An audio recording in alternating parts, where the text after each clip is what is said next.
What is going on, comic fans? I hope you're ready. We are ready. It's time for another episode of At Week's End, joined as always by myself, Sector 2815, and Burt Family 54 Comics. Hey guys, Hey, how are you? Welcome back. All right, I'm back. I'm here. Greetings and salutations. There's a lot to dive into this week. Tons and tons of comic book news to talk and dive into, from exciting announcements of upcoming series to controversial endings of other series and everything in between. We'll be talking Knights of the Seven Kingdom. The finale to that series will be tonight as well, celebrating 90 years of the Phantom. Just a lot of cool stuff. And we're going to do all that right after this unnecessary intro plays.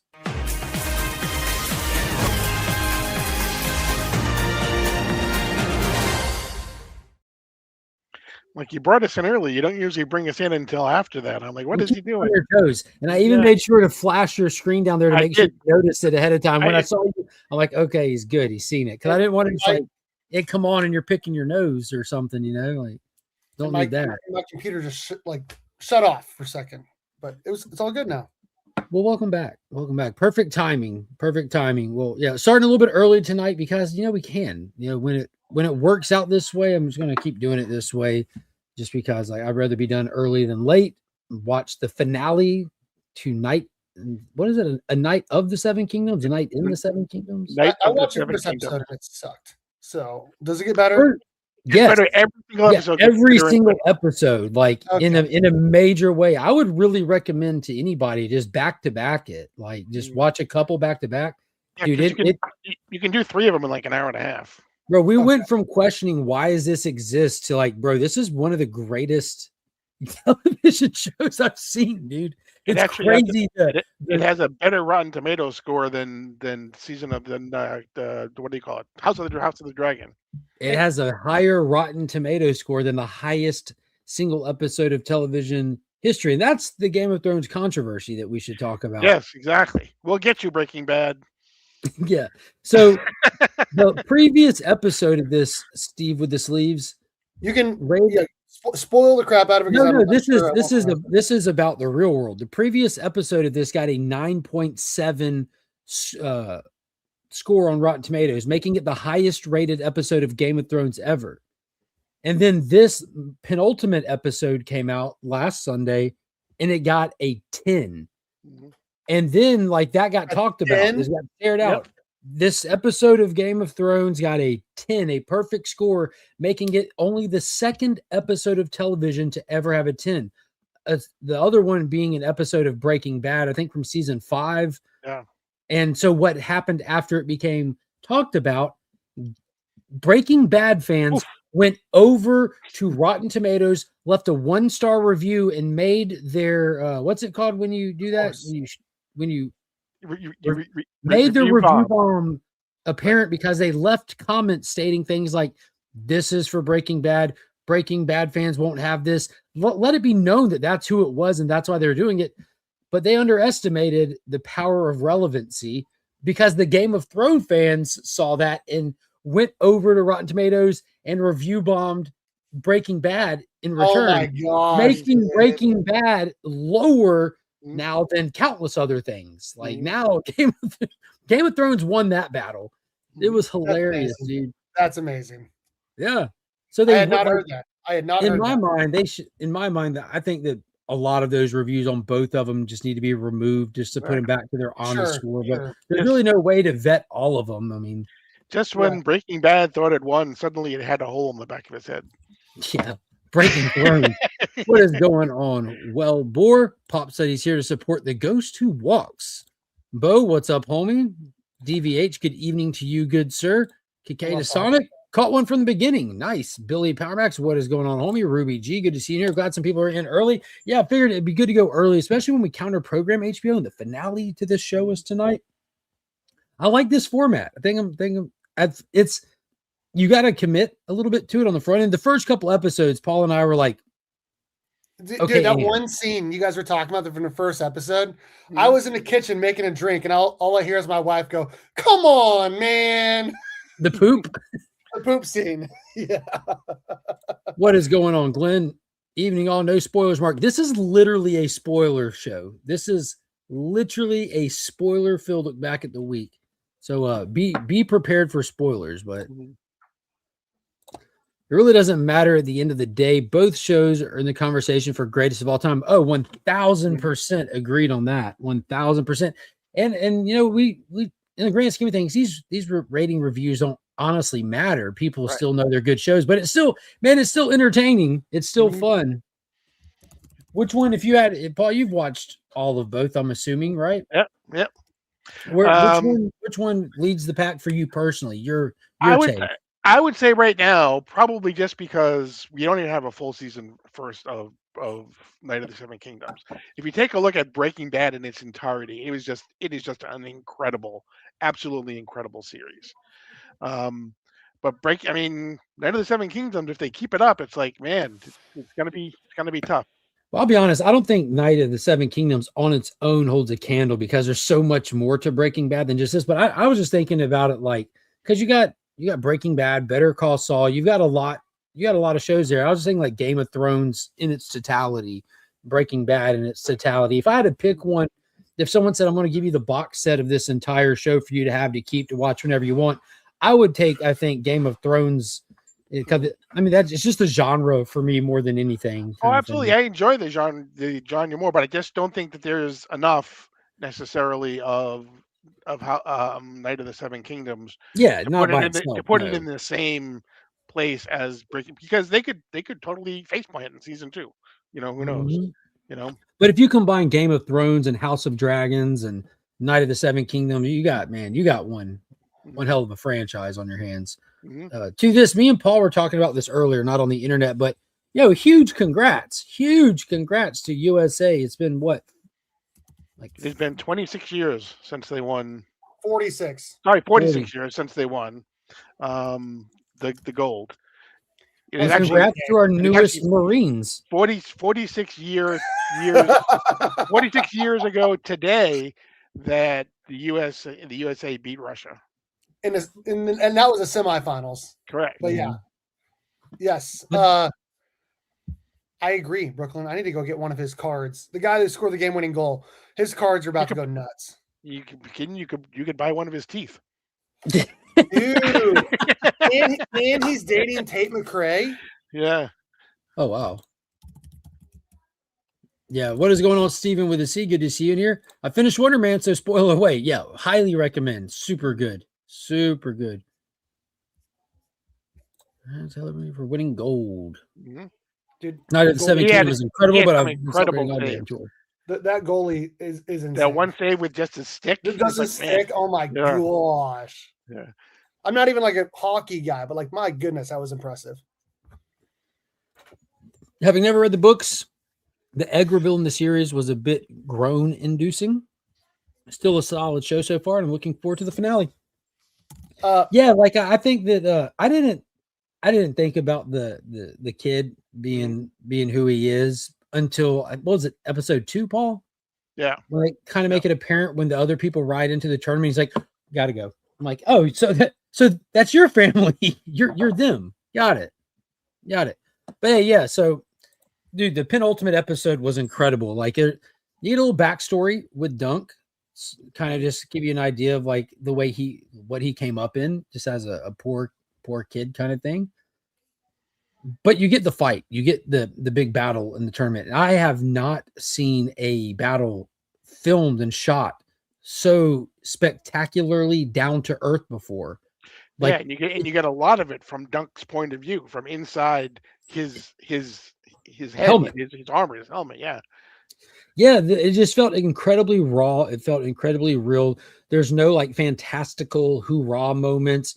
You get hit even on the armor. You're hurting. People are having a hard time standing up after the first 10 seconds of it. And I'm like, at first I'm like, okay, where's some Star Wars swordplay type stuff? Prequels, obviously. Where's some prequel swordplay type? And no, that's not what this is, dude. It was, man. Yeah, it's a lot of rolling around in the mud and and getting slapped to the side of the head with a sword and things like that. And I did read that, and we can talk about it a little bit later, but with the death that happens a little bit later, that there was a lot more in the book there was a lot more of the battle of what happened that caused that in the book than they showed. Yeah, it was his brother. He states it out loud what Correct. happened. It was a mace from his brother that hit him.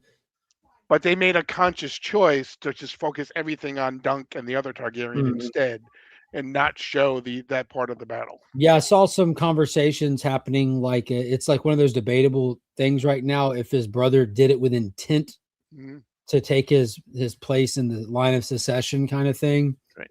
Or if it was a genuine. What we're talking about, Steve, is at the end when Dunk causes the bad Targaryen to basically, withdraw his accusation. There's a big battle, 7 versus 7. I was saying, I've only seen the first episode.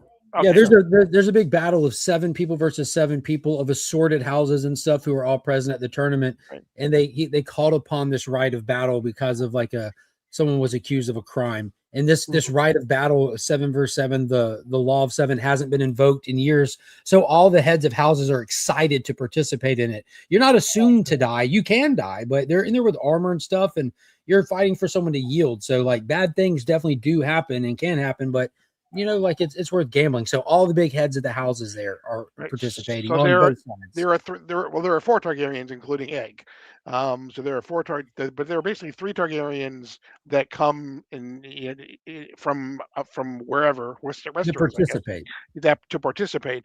One of them decides to join Dunk because he sees chivalry in Dunk, and he doesn't see it in his own family. And so we get one Targaryen with Dunk as well as Egg. And then we get the other two Targaryens, the one that Dunk is fighting specifically, the one that accused him, and then we get another one.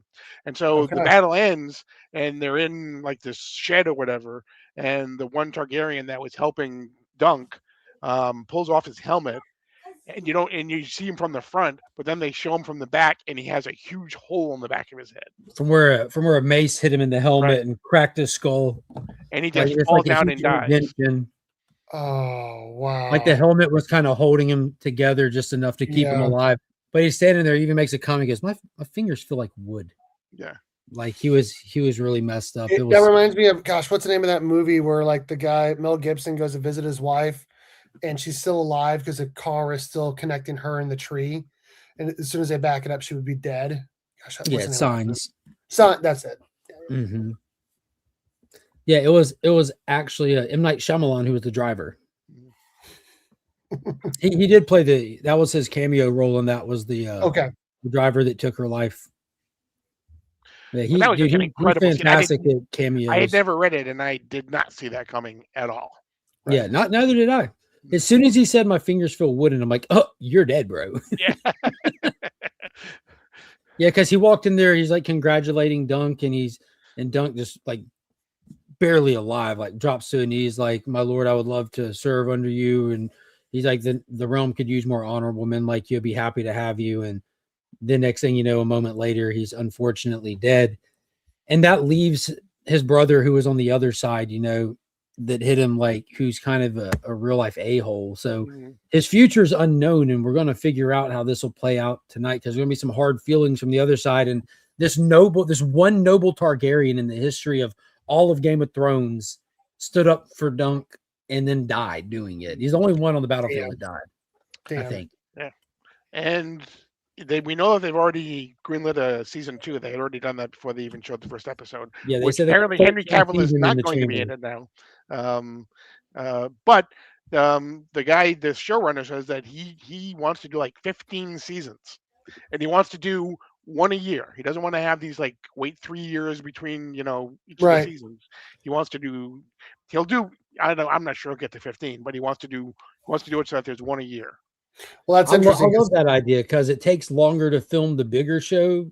House of the Dragons is massive. When you watch it, it feels like a massive production. And I like this 30-minute vignette almost kind of. And it's very self-contained because that's what we said. I guess this whole thing will take place at this little tournament here. We're not traveling Westeros. We're not going over the sea. We're here for this event, for this thing, this moment in their lives kind of thing. I kind of like that. It's very digestible. We were about to start watching The Night Agent season 3. Oh, and I was surprised how quickly that came back. Considering season 2, it felt like it was just 8 months ago or a year I ago. am. I cannot wait for the first 2 seasons were, because the first season especially was just incredible. It What are we was. talking It about? was. It's on What's that? Netflix. It's called The Night Agent. Okay. Yes, it's incredible. It's incredible. Season 3 just came out. We haven't started watching it yet, but I'm excited. Well, that can kind of segue us into our next controversial topic of the evening. You mentioned Netflix, so it's time to update on the biggest sale merger in since the last time Warner Brothers sold and merged. That may never happen. Yeah, so a lot has happened in the past week with this. So man, and I see most of the announcements from one or two specific pages these days, and both of them are comic book. They're DCU centric pages, so all the like 90% of the comments slant one way, and it's toward idiocracy, and it's literally just people that you might as well just pretend like it's a presidential race, the way that they're treating this and the way that their opinions are. Like Right. James Cameron came out this week, and this wasn't a secret. James Cameron was talking about this merger before it was narrowed down, when Universal was still in play, before like any buyers were announced. James Cameron weighed in on what he doesn't want to see happen. James Cameron, along with a bunch of other people who actually work in the movie making industry, were writing letters and going to make their opinion known that out of anyone who buys this, we just don't want Netflix. This movie studio needs to stay in the hands of movie studio people. Netflix is, and like, for whatever, you know what I'm saying? Like that's their feeling toward it. And immediately people's comments are like, dude, they were crazy. They're like, James Cameron's been paid off. James Cameron works for Paramount. I'm like, well, he doesn't. And I don't think the billionaire James Cameron needs to be paid off. And dude, it was just absolute insanity. But they weighed in. There's an extra investigation that had been set in place about if Netflix was playing fair in the sandbox with these offers, bringing them to their shareholders properly. And in the process of doing that, Paramount stepped up different offers. And then on the other side of the coin, the Ellisons refused to come talk on Capitol Hill. Like, nah, we're good. We have nothing to say. Right. And then you got, so then did you see Mark Ruffalo today, what he said about James Cameron? I didn't, but I absolutely despise that person. I hate that guy. Yeah. He's the worst. Yeah, he basically just said to James Cameron, are you that upset? Would you be that upset about the monopoly that Paramount would have if Paramount makes it instead? Yet Paramount doesn't have a $400 billion market share, so it's apples. It's absolutely. Apples. I just didn't know apples if to bicycles. Like that's the part I don't think people understand. Like, because remember, I think we did figure this out together on a stream. We started looking at how big these companies actually were, and Universal was like 10 billion. Yeah. Paramount was like 40 or 60. I think it's gone up now that they've gotten all these people investing with them. But Disney was 200 billion, and Netflix was over 400 billion. Netflix just engulfs all of these other studios together, which was mind blowing to me, because I thought that they were the long shot in all of this, which, man, it's wild. And then, did you see what Donald Trump said today about Netflix? Not about Netflix, about the specific board member who basically said to Netflix, if you don't fire her, you're going to be in big trouble. Yeah. Which, Cryptic Don, who knows specifically what he meant, because he was talking about the quality of her work and stuff. And right. And she basically was saying that if Democrats come in, all these businesses are going to be in big trouble, because they'll take revenge on these businesses for doing what she literally threatened the freedom of anybody that would like to work with them, and then he turns around and makes a offhanded, I can take it any way I want kind of comment, doing the same thing. Yeah, exactly. Like they're literally threatening political. What's it called when you jail your political rivals? Retribution. Yeah, they're literally going around just threatening political retribution at each other. It's bananas, dude. Like we live in the upside down. I think I'm on the record of saying I don't think either one of these is a good idea. At this point, I think they need to say, y'all are crazy. We're going to go talk to Universal. We're just going to give it to them. Exactly. You know what? Give me a piece of gum. You can have my studio. Here's a crazy thought. Warner Brothers, figure your own stuff out. You can't sell.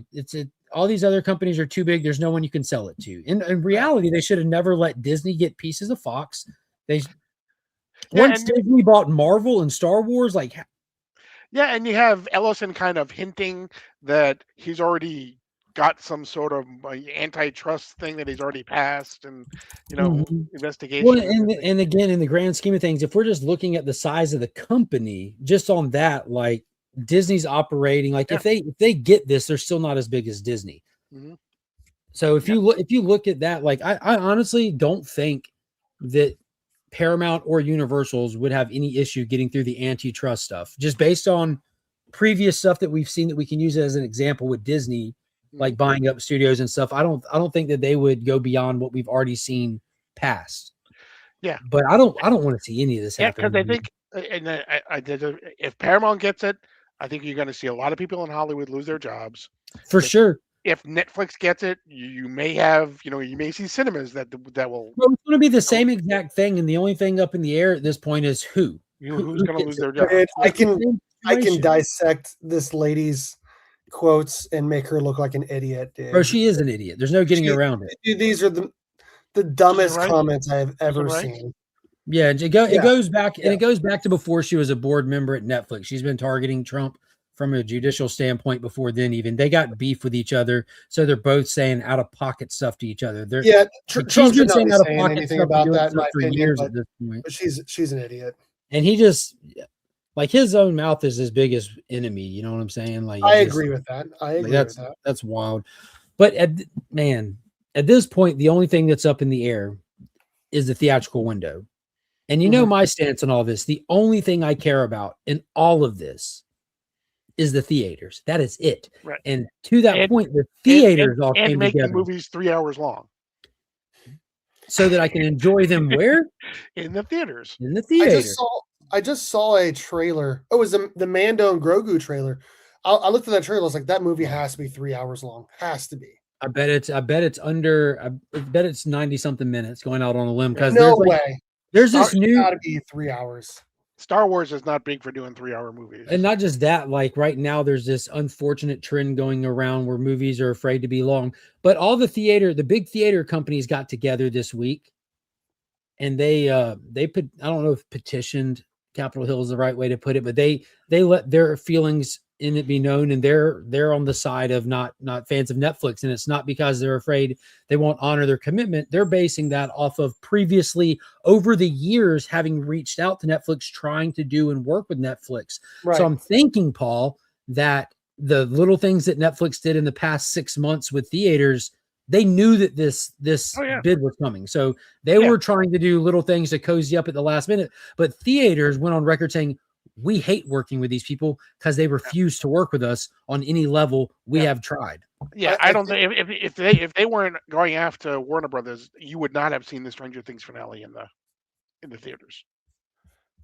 Well, and I don't know what the theatrical window was for Top Gun 2, but it was long. Like it was a year, really, and like it was another year before it came out on Paramount Plus. That's Tom Cruise. That's Paramount, but that's Tom Cruise specifically making that happen the right way. It's the same way with Mission Impossible. That's the way it should be. All of them. Yeah, Tom Cruise is, he's a theater guy. Like he single-handedly fought and did that little. He called us movies during COVID. He called a movie studio. Hey, when are y'all going to start shooting? We're not allowed to. We're locked out of set. Really? We're on set. We're filming right now. Okay, see you later. Hung up. Then he called his people. Was like, hey, I just talked to blah blah blah. They're filming. We need to go film too. So he literally did that to get people filming, thinking each other were filming. Mm-hmm. It was super crazy. What is going on, Kevin? Good to see you here, homie. Would Hollywood directors want to work with David Ellison? That the concern with Paramount acquired WB, 1000%. Because you got to remember, none of these people have any morals. So whether you think David Ellison is an immoral person to work for, whether you think Disney is an immoral people to work with, whether you think that the baby-eating Hollywood psychopaths are immoral to work with, keep in mind, everyone always works with whoever gives them money. There's literally no stopping. If someone has a dream and a project and you pitch it and someone says, sure, here's some money to go make your dream come true, you're going to go take it. Nobody has ever had an issue ever working with any of these people. When we start projecting our surface level social media politics onto this industry stuff, it doesn't line up at all. Not one bit. This is if it don't make dollars, it don't make sense type business. That's all it is. Yeah, and we even have comic book writers calling for assassinations and whatnot. That's a whole nother thing that got me pissed off. Kevin's a movie guy, and we'll get to that for sure. Kevin's definitely a movie guy. I don't know how much he follows the comic people online, but we'll fill him in. General audience have incredibly short attention spans. Movies compete with people's phones. Yeah, we covered that too. And Ben Affleck and Matt Damon did the Rogan podcast talking about what the difference between working on a Hollywood picture and working on a Netflix picture was. Mhm. So can you imagine that? Netflix level movies, which is the modern day equivalent of direct to video. Like 15 years ago, it was direct to DVD, direct to Blu-ray movies. You know, like these people are toward the end of their career. Bruce Willis is on his 57th movie, X, Y, and Z. That's the equivalent of what Netflix makes. Now, they do make some exceptional ones from here and there. You know, Chris Hemsworth's best film ever, in my opinion, was Extraction, which was a Netflix original. That movie is a solid 9.5 out of 10. What's up, Ronnie? House of L, what's going on? Well, this Trump administration blocked Netflix from acquire WB. Netflix going to win. Yeah, and I think people might be giving him. I know he has his feelings on the matter for sure. Like everyone always has their opinion, but I think people are giving a little too much credit. I mean, this is ultimately going to be Congress doing it. Exactly. People give him too much credit. If he wanted it one way or another, Paramount would already have it by now. People, like, this wouldn't be this drawn out. There wouldn't have been 57 different offers. You know, it wouldn't be this thought out if he could just snap his fingers and make it so.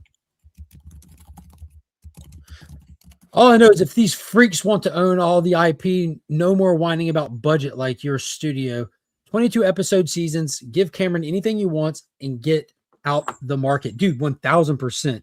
1000%. I saw you make that comment. I think it was in one of your Star Trek review posts. Like, where are the 22 episode seasons anymore? For anything. For anything at all. And they used to do 26 because they used to do half a year so that the network could play 26 in a row and then play 26 weeks of reruns if they wanted to. And that would be an entire year. This is a good point. When I imagine DC characters and scenarios written with anywhere near the care I saw in Paramount's Yellowstone, I get excited. Yeah. Bro, Nick, you can apply that Taylor Sheridan thing across the board. Mm-hmm. Paul, who owns CBS? Isn't that where he's going? Well, CBS is part of Paramount Plus. Paramount on CBS. Where's he going? Taylor Sheridan is going to Universal. Universal. Okay. So we need to give, it goes back to it. Just give it to Universal. Mm-hmm. Make a fair offer, Universal. We'll take it. And dude, that would give us theme parks.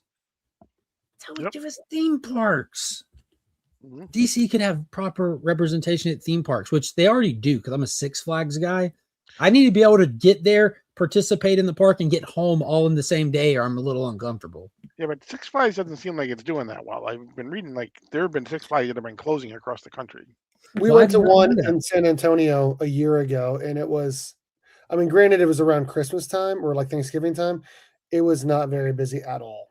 Who complains about short lines? No, I'm just saying, like in general, like you'd want, like normally if you're a theme park, you're trying to make a lot of money, you're going to want longer lines, meaning more people are going. Yes, James Cameron does not want a streaming platform to buy out one of the big three movie studios, big four. Yeah. Yeah, well, dude, that CW era was wild. Yeah, even our series finale for Superman and Lois got cut short, but that was because of their just DC. Drewski, what's up, homie? So before we leave movie theaters, did you see the thing this weekend with AMC and about showing AI movies before? Apparently, they were showing AI short movies before actual movies. They're bringing back the serials before a movie starts. Is that what I'm hearing? Yes, but they have actually. But that was on Friday. Today they announced they will not be showing any AI movies anymore. Yeah, dude, people hate that stuff, man. Yeah. You know, Seed Dance 2.0 released in China, and people are already trying to finish the Snyder trilogy, which I hope they get that done. Mm-hmm. But I mean, it might as well just be a motion comic at that point. Yeah, all the studios have banded together. They're taking legal action to see what can happen. China needs to be stopped from stealing IPs, from making bootleg toys, from stealing patents. They let other countries do all the hard work, educating people, incentivizing them to go into these fields, creating things, and then they wait for it to be out there and they just steal it and sell it for pennies on the dollar. Like that's crazy that that's allowed to happen in an age where the world is so connected. People want these international trade markets and this and that, but you want to just allow a country to just steamroll another one. That's insane to me. Yeah, and it's basically it's a law. If you want to do business in China, you have to let them have your IP, pretty much. Yeah, that's crazy. Yeah, that's crazy. Absolutely crazy. That wasn't the only big news that I got from theaters this week. May 27th, the 25-year anniversary my birthday of not Paul, but of The Mummy Returns. Mummy Returns is coming back to theaters for a limited engagement. I think it'll be there for 3 days. You can go to fandango.com to check your local area and look at getting tickets. So The Mummy Returns is not just a fun action adventure movie and a sequel to one of the greatest action adventure movies of all time, starring Brendan Fraser and Rachel Weisz. It's also the first silver screen appearance of Dwayne "The Rock" Johnson in the worst CGI you've ever seen in your life. Are they doing that because there's a new Mummy movie coming out? No, it's just one of the Fandom events. You know, they take, this happens all the time. This is just one that I'm excited about. It has got to be the absolute worst CGI ever put to film. Ever. Yeah, it's because of the time era. They're like, you know what? This it's like plastic surgery in the 90s. You're like, fuck it, good enough. Yeah. And it's not till like you see the end result, you're like, yeah, we probably shouldn't have committed to this decision. Yeah, exactly. Spider-Man Noir drops that day as well. Yeah, China stealing IP is the least of their transgressions. Let's tackle human rights first. Well, they're stealing our IPs. Those are their humans. The Chinese people should worry about the Chinese human rights in China. America should worry about the American patents and IPs that are being stolen from America. But I don't disagree. Don't disagree at all. Lee Cronin's The Mummy looks insanely good. I agree. I think that looked pretty wicked. But man, I plan on watching that. I'll see it one day, like when it's home for viewing. But The Mummy 4, for those that don't know, The Mummy, I've been sharing it online every time I see an update. The Mummy 4 is in production right now. The proper Mummy franchise. Brendan Fraser is returning. Rick O'Connell. Rachel Weisz is returning. Oded Fur is returning. Arnold Vosloo is returning. Anak Sanamoon is not, because she's trifling, so she's not allowed back. But yeah, the proper Mummy 4 is coming, so I'm super excited about that. That's going to be a blast. I'll be there opening night for that whole family. But I would love the possibility of getting the kids to the theater to see The Mummy Returns on the big screen. I think that would be a blast. And also make sure y'all mark those calendars, because it's also the anniversary of Paul on the 27th of May. Yeah. What else is there? What's that? That's my birthday, yes. Oh, nice. What are you going to be? I will not 27? Be. He's going to be Paul. I'm going to be Paul. I will not be on the big screen. Okay. I'm having a Fathom event, however. What's that? There, humans. I'm having a Fathom event of my own. Okay. Oh. We need to get your Heroes Con is what we need to do. Dude, smart move, TM. Smart move. The last thing you do is take movie advice from Drew. 8 out of 10? No, Drew's got the absolute most backwards than myself take on movies. That's not true. We have some that we crisscross on, but one of my favorite parts of the week is Friday mornings when me and Drew are on the panel together and we're arguing about movies and their merits. But I just remind him and anyone that is listening to us debate that he loves the Marvels, the Captain Marvel 2, and that pretty much just finishes the conversation before it starts. Live a better life through my excellence. Yeah, what's up, Pop? All right, so let's see. Moving over, I had to write a lot of this down. The Mummy Returns, check. Team USA, had that written down, check. Breaking Bad versus Game of Thrones, check. Monarch, Friday, my most anticipated TV show of the year, and I don't know what else is coming out this year outside of Lanterns, But this is my most anticipated TV show of the year, period. Like I'm more, if I had to pick, you can only watch one, pick one, it would be Monarch season 2 with Lanterns close behind it. But this Friday on Apple TV, season 2 of Legendary's Godzilla franchise, Godzilla Kong, is starting. It's a weekly show, hour long. Kurt Russell is back, Wyatt Russell is back, the whole team is back. Titan X is coming. It looks insane. This is the last time you will not see a MonsterVerse on the on the thumbnail for a long period of time. At least 2 months. Yeah. Yeah. Hey man, do you remember how many views we got? Like we didn't expect it or know, but dude, when we went through that last Godzilla season in 2024 with Godzilla X Kong and Godzilla -1, bro, like we had at week's ends, they got like 500 and something views. People just dude, I'm telling y'all, Godzilla is more popular than any Marvel or DC franchise, like period. Like as just a raw IP, but just it's insane. It's kind of he's worldwide, you know, he's never been more relevant than he is in 2026. 70th year anniversary was last year. Everyone wants to be on his good side. Yeah. Good point. Without bootlegs, you could never have gotten the NWA team figures. What is going on, Sledge? But yeah, I'm very excited for that. The Great Legends here. I never trust Drew. Never trust Drew needs to be put on a t-shirt. Never. Great Legend. My gosh, that guy predates me from YouTube. Yeah, dude, he's posting like 5K subs when I first he's doing content again. He just did a video on Dell Comics and the Rifleman. He's doing content again.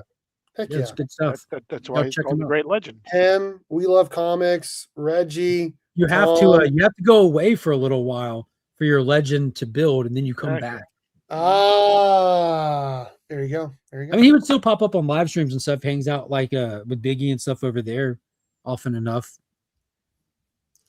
You're too busy Pearl Harboring me to worry about. All right, so yeah, Monarch. Did you watch season 1 of that, Steve? I don't even know what that is, so no. Oh. I feel like I just explained it. Godzilla Kong, you know the American Godzilla and Kong movies? You have Godzilla, you have King Kong, Godzilla versus Kong. Oh, Godzilla X Kong. Yeah. You just said all these people. Yeah. I literally. No, I've not seen it. Yeah, but so I do have Apple Plus for a little bit longer, so I should. Yeah, this is the TV show though. All right, so season 1 takes place between Godzilla and Godzilla King of the Monsters, which were the first 2 installments in the franchise. Okay. And then this season looks like it's going to be taking place between King of Monsters and Godzilla versus Kong. So you're dealing with those portals that take you to Hollow Earth. You're dealing with gravity manipulation, messing with time just a little bit. But the cool thing is, Steve, Kurt Russell plays Liam Shaw in modern time. Wyatt Russell, his real life son, plays Liam Shaw in the flashbacks, and it gives you like two stories. Nice. Father and son playing the same character. It's super cool, dude. Nice. And they take advantage of it with cool shots and like tricks, like where it'll be fading into the flashback era. It'll be done like passing by a mirror, and there's his son, which is younger him in the mirror. So it's shot beautifully. Then it sounds like. Yeah. Oh, dude, the MonsterVerse stuff, because of the way it scales so much and everything, and just the special effects are great too. That's right. They are theater level special effects. Nice. Yeah. But yeah, dude, I'm super excited for it. Getting a lot of Kong in this season too. Can't wait. That'll be Friday. And then we'll be talking about it right here. We'll be talking about the season finale of A Night of the Seven Kingdoms, which we've already talked about tonight because it's on my list, and check that off. And we'll be starting the MonsterVerse. I love it when shows line up like this. As one ends, another one begins. No dead time. It's fantastic. So yeah. Next up, 90th anniversary. We covered the 25th anniversary of The Mummy Returns. Check your local Fandango listings. We covered the questionable anniversary of Paul. Mark your calendars, May 27th. Make sure y'all message him happy birthday. Send him great things. Send him gifts. But the 90th anniversary. Send him gifts. Yes. GIFS. Yes. Send him gifts. No T. Yeah, gifts. GIFS. Gifts. I'll take whatever you guys send me. But it was the 90th anniversary on February 17th, this past Tuesday, of one of the most iconic superheroes to ever grace the pages of any format of comic book, without whom we wouldn't have the characters we have today. Who knows what the current Western comic book market would look like? The Ghost Who Walks, the Phantom, created by Lee Falk, first appeared In February 17th, 1936, in the comic strip format, Lee Falk wrote this character all the way up to the point of him dying in 1999, where his wife picked up the pen and finished out his final story. But he's been in all forms of media throughout the years, from Marvel Comics, DC Comics, animated shows with Flash Gordon, Lothar, and Mandrake the Magician, who was also Lee Falk characters in Defenders of the Universe. Mad Cave is currently doing comics with him. There's been the live action movie in 1996 with Billy Zane, the live action serial in 1940 with Tom Taylor. You also have the two. It was really like a pilot Kickstarter for the 2009 one, but it's they consider it like a 2-episode mini series for the modern one. So you've had numerous live action iterations of him, but it was super cool to get to celebrate the character. I don't know. It was just, man, it's been a fun week. He was in video games too, right? Yeah. Remember, that was the first video game I bought in over 20 years, man. Bought it for Finn. I bought this special edition that comes with like this giant case that had like all kinds of cards and stuff in it, and there's all kinds of extra stuff in here. It had like the pin and all kinds of cool stuff. Yeah, there's the actual game. The actual game is just in Finn's Nintendo Switch thing. What's cool about this is it's like it looks a little more polished. It's not like got like the low bit rate, but it's like a Super Nintendo side scroller. You're like moving around like the TMNT game, Burke, from back in the day, where you're moving up and down on the screen and the bad guys are coming in from the sides. Yep. I have that TMNT game because they did the TMNT, I don't even know, like the Ultimate Collection. There's like 13 different TMNT games, and of course the original's on there. So yeah. So even though it's new, it still makes sense in my brain when I play it with him. Because it's cool because Nintendo Switch, the game comes apart where the buttons you push turn into two like little bitty controllers. Yep. So one of us can be the Phantom and the other one of us can be Diana, and we can just go ham. It's super fun. Kit Walker for president. Yeah, we ordered a bunch of extra controllers because my hands are so big. I hate those little things. Yeah, because that giant disorder you have. You are massive. I have a massive man. So tall. What is going on? We got Rob the Rican in here. What's up, brother? Good to see you. But yeah, we rewatched the Phantom movie. Played the video game a bit. I read through that. Soon to be released on 4K. KinoLover.com. I pre-ordered the 4K for the Phantom. I read through the last Phantom, which, man, it was so tough. 2 story arcs, 12 issues plus an annual. Super good. I put up a lot of fun posts throughout the day that day. Check out my Instagram. Check out some of those posts. You want to see some cool Phantom stuff, from action figures to comics to movies.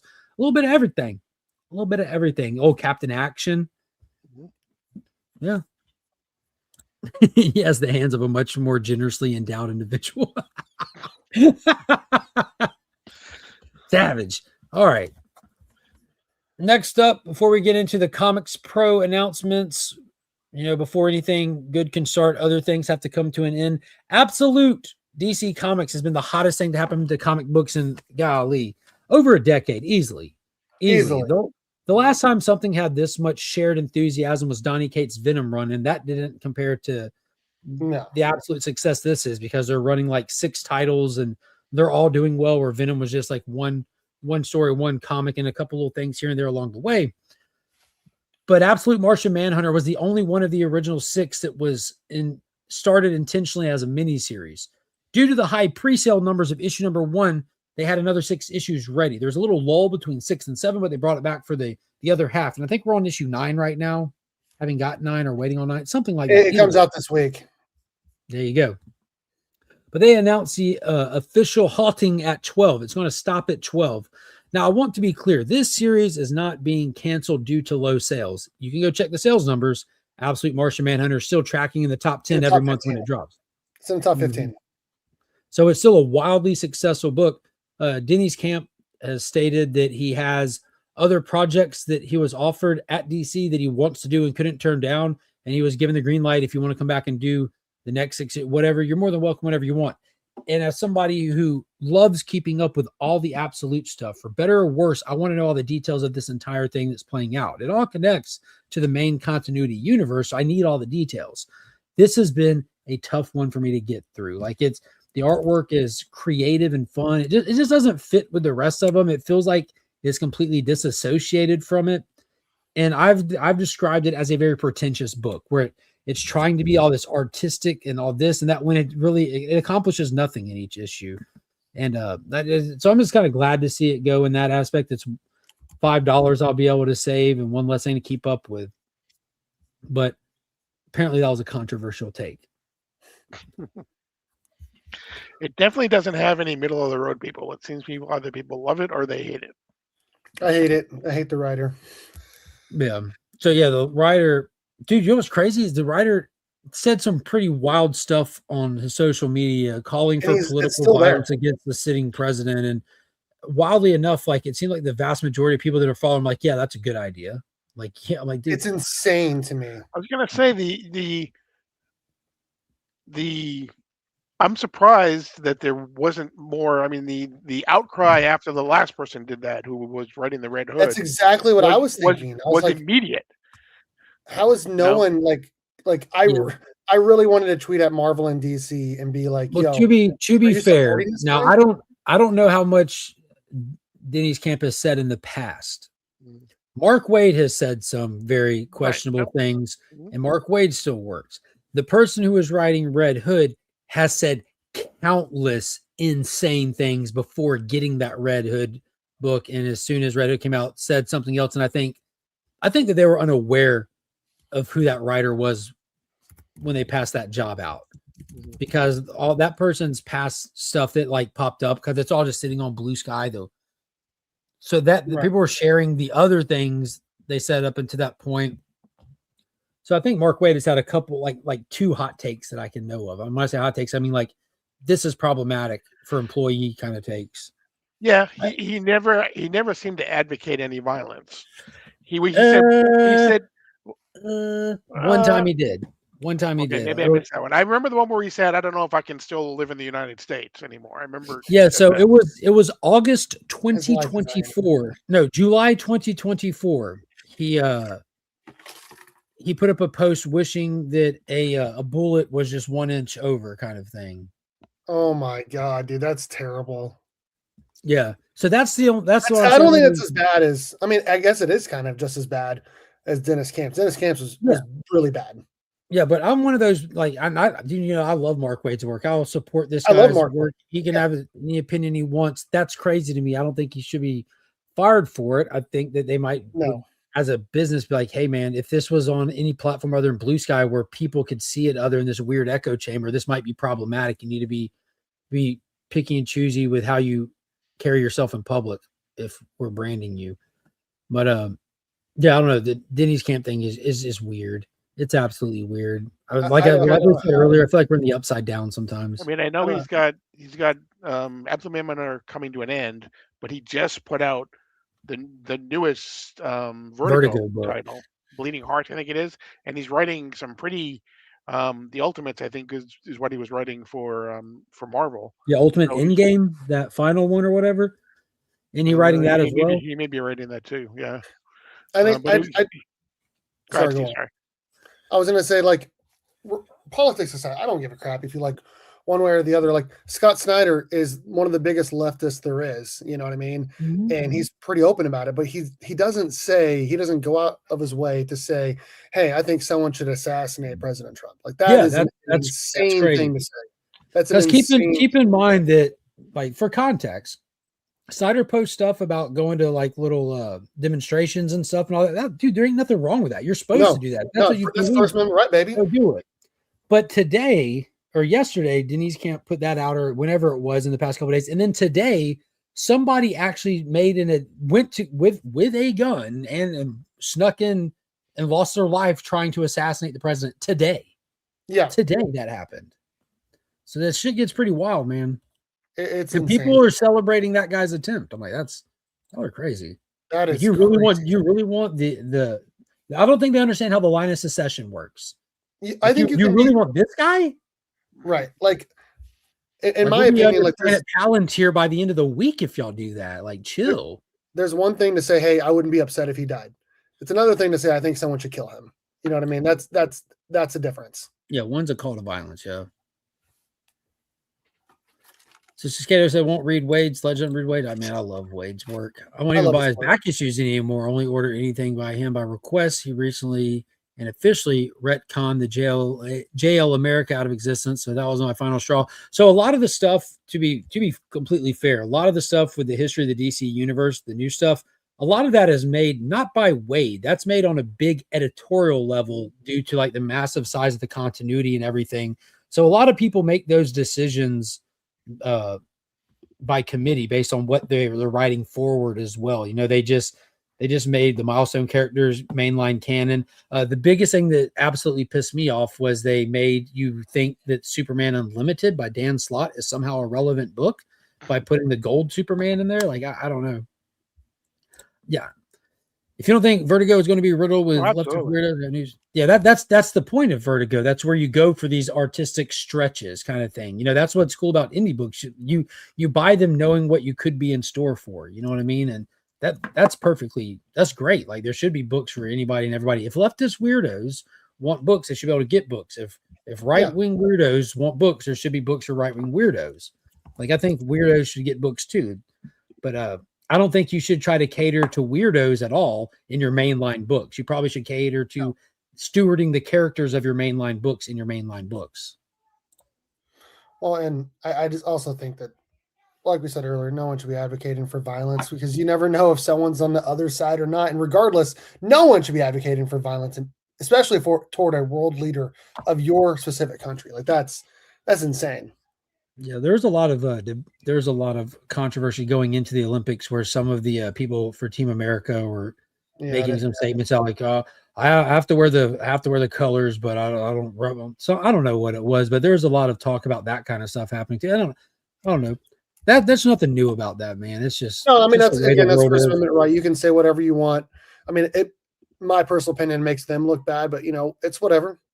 Yeah. It's crazy. And then moving on over to the Comics Pro Summit. Paul, do you want to explain what the Comics Pro Summit is for everybody except me? Because I know exactly what it is. Sure. The Comics Pro Summit is basically where the owners of comic stores and things like that come all gather together in a room, and you get a parade of the different comic publishers come through and kind of try to hype up their line or what's coming up in the next 6 to 7 months. It's good because outside, like if you just go to like a convention, you usually only get like 3 or 4 months in advance, maybe at the most. They'll tell you about the Comics Pro. They can sometimes tell you things that are coming up 6, 7, 8 months in advance because they want you to be able. They really want you to be hyping them up. So we had DC was in there, Marvel was in there. Can I just mention Marvel real quick before we did? No. What Marvel said is very important. Go ahead. I'm sorry. That was bad timing. Marvel promised that they will not put a open order cover inside any more blind bags. I don't care. I'm still not buying any. I kind of want some more blind bags. I'm not gonna lie. I'm not buying one. But people were pissed because I'm buying a blind bag and it's the same one I could have bought off. That makes sense. It's like the one off the shelf that I actually wanted without the big creases. Exactly. Yeah.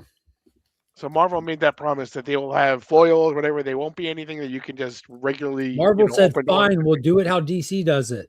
Right. For real. Yep. So, but let's go down. DC was much better. No, Paul, don't talk about real comics. It's funny. The one thing Marvel did that's worth talking about is how they absolutely crapped the bed. Right. Defending Marvel in 2026 has got to be tough, and I commend Drew for hanging in there. Hey, they got 2 out of the top 10 and for January. That's pretty good, right? 2 out of the top 11. What else? Ultimate Endgame 1. Yeah. Oh, and Dan Slott is going back to write Brand New Day. Maybe that means he's leaving DC. We can hope. Who? We can hope. Dan Drew, Slott is going back to write ask for Dan Slott back, please. Oh, Dan Slott.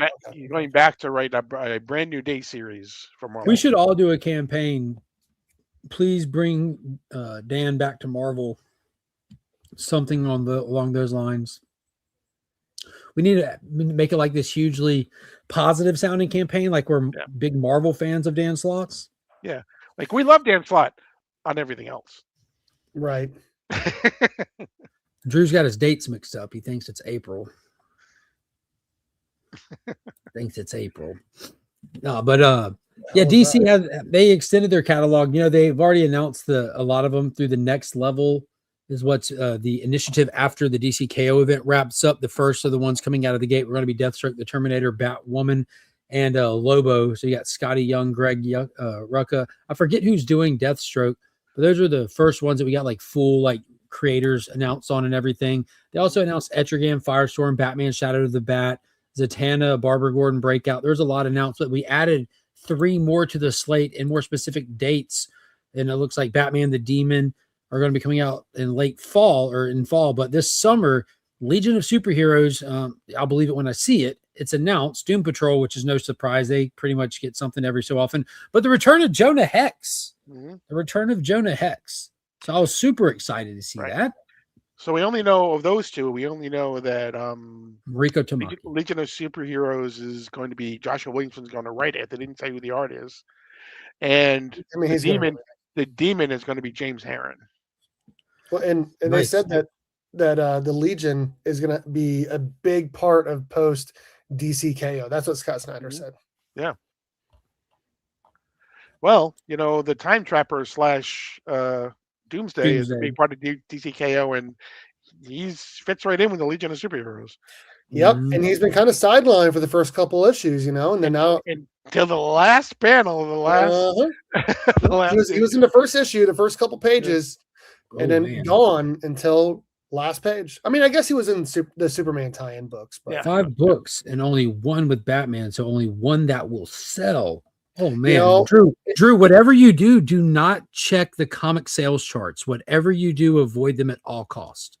Here's what I want to say about that. I agree with what Mark said, but also like Batman is kind of like football for college football. Like college football pays for all the other sports, like women's basketball, women's tennis, track and field, all of that. So they can have other things. Batman pays for all the other books, right? Like just like Spider-Man does at Marvel.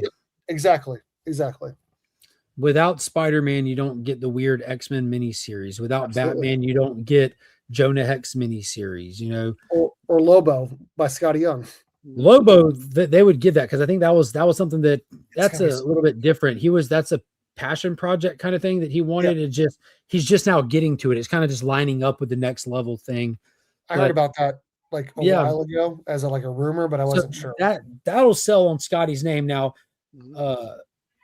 Just to kick the ball back and forth with Drew a little bit, we seem to be getting a lot of writers coming over to DC who have, for the past handful of years, only been writing at Marvel. We got Dan Slott here right now. Y'all can have him back. He's terrible.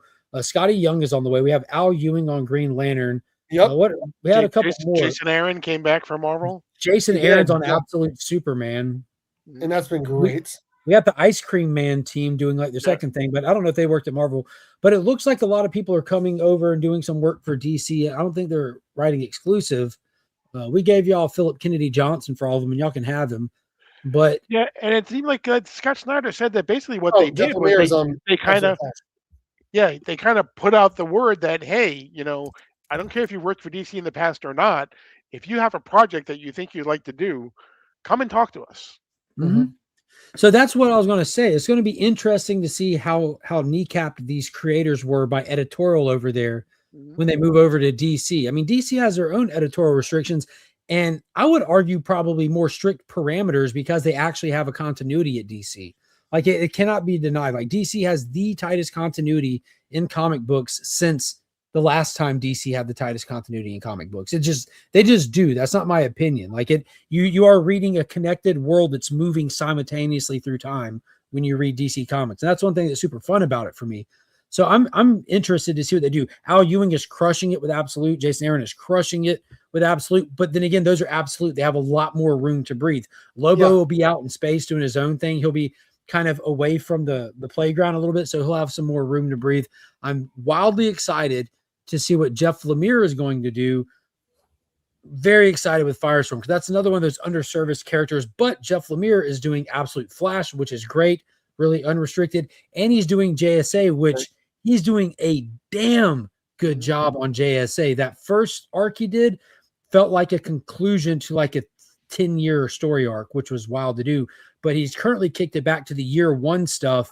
and it is masterfully done. Like, it is so good, and I'm hyped for what he's about to do next when we get done with the year one stuff. We're going into the Wrath of the Spectre event, which, dude, that's going to be awesome. What is going on, Rich? Hey, I went back, Rich, and watched the fights from last night. Insane, dude. Oh, dude, Strickland. Yeah, dude, that was a great fight. It was. So dude, this is a whole new Strickland, man. A lot of people are pointing it out, but ever since he started dating or whatever, he still says off the wall stuff, but after the fight, like just how congratulatory he was to his competitor there, bringing him into his interview. He's like, dude, this is a man's man right here. He's married, he has kids, he's everything that I want to be. Outside of having the cauliflowers. Those ears are insane. DBH, James Herron, who did Ultra Mega and did the backup story in the Absolute Batman Annual #1, is at least writing. I don't know if he's doing the art as well, but he does, most of the times he does write and do the art for the things that he does. PKJ on Hulk is the best thing I ever read from him. See, that's the thing. So I'm reading the Hulk. I'm enjoying it just fine.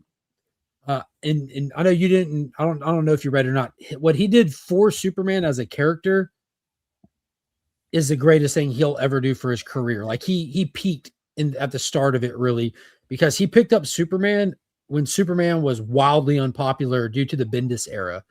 He picked up Superman when he was wildly unpopular because John Kent had been aged up, and he created a proper dynamic between them and established an actual relationship, father-son relationship with this newer, older Jonathan. He wrote Superman and Action both for a while, and then he took us through the War World saga, which was incredible. And then he moved over to Hulk, and I had so much high hopes for it that he's going to save Hulk from this Donny Cates era. And it kind of feels like he's trying to do this long saga-esque story style writing, and it's not having the hits. Like, I don't mind sitting through some issues if it kind of brings together and gets hits, but it's all just lost in the muddledness, really. And then they switched it up to the Infernal title because it's a new era of the same story, and they honey dick everybody with a violent first issue, and everyone's like, "Oh, this is so great! This is so cool! Look, he squeezed that guy." I'm like, yeah, but that's just like saying The Boys is good because that lady squirted milk on his face. Like, but what about the characters? What about the story? Like, you gotta really hit. Like, and again, like it still hasn't been long since we got Immortal Hulk, which Al Ewing did, which is high watermark for the Hulk for me since like the Bruce Jones stuff and like the super early 2000s. I will say again, we could have had Jonah Hex by Taylor Sheridan. Let that sink in. That'd be dope. I like the Jonah Hex movie. It's not a good movie, but I like that movie. I watch it every summer on vacation. Me and Finn. Finn loves it because his face is scarred. There's so much mystery in that. Yeah, I got my nice McFarlane Jonah Hex right up here on the general. It was back there for the longest time. I had to move it over here. Horse shit. No, just Jonah and the horse. No horse shit. Kind of excited about Firestorm, one of my few DC characters I dug when I was a kid. Yeah, it's gonna be cool. DC stands for disjointed continuity. As soon as it gets good, they reboot again. DC Comics has rebooted a total of one time. Once. Yeah, I guess Rebirth doesn't really count. Like, that's more of a continuation. Like, they had a... All they do is they put a branding on the top of the book so people know it's a jump on point, and it confuses people who don't read them. See? Yeah, that's true. Well, and they had an interesting way of merging like the Superman lore, because hiding out on the farm. 52 Superman was different than the continuity, but they ended up merging them in the Fortress of Solitude. I can't remember. I think it was like issue 17 or 18 or whatever. But it was a little confusing, but it made sense why they'd want to do that. So yeah. Well, in that DC Universe Rebirth one shot, still to this day, top 2 or 3 individual issue of DC Comics I've ever read. So they address stuff in continuity. Yeah. You know, like the post-crisis stuff, they address in continuity. The world's merging, ripples, blah, blah, blah. That's why some characters remember Wally West being an anomaly through the New 52, how everyone else was gone and don't remember their past. Wally does. He remembers his wife, he remembers his kids, and now he's expected to live and move through this world carrying that loss. They address those things. Or you can just have Punisher killed off, and the next time you see him, he doesn't have memories and he's a remote control for the Kingpin. You just ignore it and don't address it. Which one you prefer? Yeah. Like you just Yeah. ignore your continuity or address your continuity. Yeah, dude, it was awesome. I'm digging Fractions Batman. It's at the bottom of my read pile, man. I got this huge stack from Paul, and I'll tell you what, it's at the bottom of this. Rumor has it that he's next going to do a Tim Drake series because he just had him leave. Just him and Bernard like buying a house and getting. But he just had him leave in the last issue of Batman. Yeah. I will say, this is going to sound crazy from me of all people. I will say, to me, it feels like the last good writer they had on Batman was Tom King for the first 50 issues. I know that's crazy to say. That first story arc with the I Am Gotham and with Gotham and Gotham Girl, phenomenal. The War of I Am Bane, phenomenal. I Am Bane, I don't know. War of Jokes and Riddles, phenomenal. War of Jokes and Riddles is good. The Night of the Monster Man kind of sucks. Not too long ago, he was on a podcast or something, and he was talking about that. It was not his idea to kill Alfred. He did not want to kill Alfred. Nope. Kill Alfred or cancel the wedding. That was all people stepping on his story. Yep. Still, I mean, what was the guy that was going to do 5G told him that, right? But his 50th issue was not going to be. They were going to get married in like I think the 100th issue. The 50th issue was still going to be kind of the way it played out a little bit. Maybe not as severe, but yeah, they. Do you remember when Tinian was writing Batman, and this was like when Dustin was still hanging out on stuff? Remember how much crap I got for being critical of it early on? They're like, no, it's cool.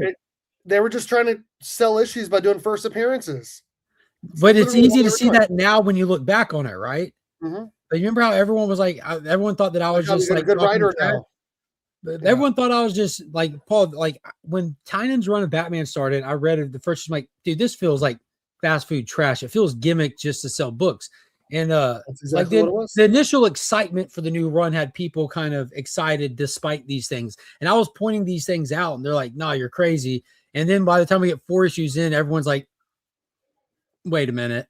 And then looking back on it, you see exactly what I was saying about it. Yep. But that's just because I had. On that panel, I think I had read a little bit more than the other folks, But now when you look back on it, Steve, you're looking at how this, because my whole thing is Detective Comics is what I recommend to people, always have been. If you're not like trying to like dive into the whole DC universe, you just want a Batman book, get Detective. It's consistent, it's good, it's Batman, and it's not it's the whole Gotham universe. Yeah, and it's not gimmicked by having to cater to events, having to be slogged down by this. It's not got the first appearance gimmick. They're not doing none of that in Detective. It's just Batman. And now when you look back on it, all of these books are fast food cinema, but for comic books. And then you see Tom King's run where the dude was writing a story. Yeah. What was the character that Tinian, the girl? I can't think of her name now. She was basically Miracle Molly. That's one of them. And Punchline is another one. Punchline came about because they would not let Tinian do the Joker and Harley Quinn, so he created Punchline to do the story instead. Well, and then they created that one guy that was like not even a person; it was just like a soul, and it was like all bones. I don't remember what his name was. They like Ghost Hunter or something. Ghostmaker. You had the Clown Hunter. You had Miracle Molly. You had Punchline. You had the Designer. Red X. But that was more Teen Titans Academy. There's so many. Yeah, Red X was over in Teen Titans Academy. That was everyone thought that. I like how they were talking about like the where goons actually come from. Like, where do all these henchmen come from? If you know you're going to fight Batman, and they're tailor made in the foster homes that are kind of going under the radar kind of thing. They're pretty much goon making factories in Gotham. It's pretty wild. I'm surprised you didn't like Absolute Martian Manhunter, Mark. I've been loving it. Yeah, tell me why. I enjoy the art. What do you like about Martian Manhunter? Honestly curious.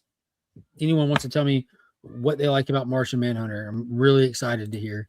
If Paramount had gotten the DC sale, we'll see. DC always reboots these nuts.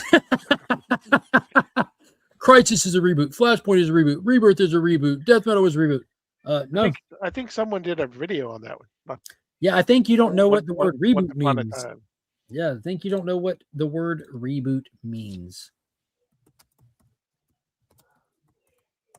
Yeah, I did an entire video going through that because it's kind of funny how people think that because they've heard it repeated enough. So if you take the branding off these books, if you take the branding off the top where it says rebirth and you just run, you have Flashpoint created the pretty much the new 52 kind of time era. We know now after the fact it was really Dr. Manhattan, but I'll still give you that. That's the only reboot that's ever actually happened. Everything else has been one continuous story where you're following characters. Some fall off, some stay in. They do like different little tricky things like let's do issue number ones again. Let's explain why they're different after these characters are different after this event because they were affected by the event while these aren't. These folded in from this universe during this crisis. It's literally in continuity in a timeline explained. All in would be literally not. No. See, that's what I'm saying. That's just people not understanding at all what branding on DC comic books is. Dude, okay, I don't want to hear that because for like a year straight, Marvel put a big red number one on the top right of all of their comics when none of them were number ones. They're all just random issues. They put a big red number one to try to book. So don't give me that bull crap. Yeah. Wild theory when writers stopped being veterans that actually went to war and saw the evil in the world, the hero stories went downhill. Yeah, I saw that. Man, I think I saw you comment that on something here recently. I think there's got to be some psychology connection to that, like the era of subjective morality. It was a guy that Dan DiDio. Editorial, basically. I think it was. I'm like 90% sure it was Dan DiDio, the guy that they forced out because of this whole 5G thing. I could be wrong, but I'm pretty sure that's who it was.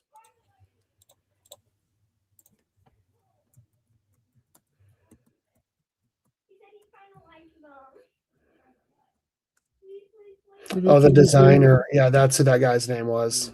Yeah. And then that's when they started doing all the designer variants too. Yeah, true.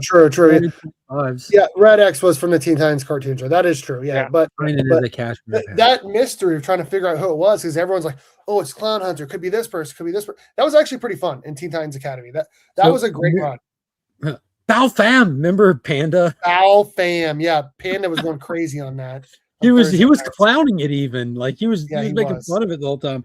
Miracle Molly should come back. Do y'all remember the Double Dragon movie with Robert Patrick as the bad guy? Who is it that plays Aunt May in the Tom Holland Spider-Man stuff? Oh yeah, the Marissa Tomei, is that it? Marissa Tomei, that's it. So she's young and she plays in the Double Dragon movie from the early 90s, and she plays the leader of the Power Corps. I will swear to this day that Tynan just copied the Power Corps to make Miracle Molly. Probably. Yeah, that's just what it is. It's like when Kyle Higgins created that whole universe to try to make himself a Power Ranger. And Failsafe.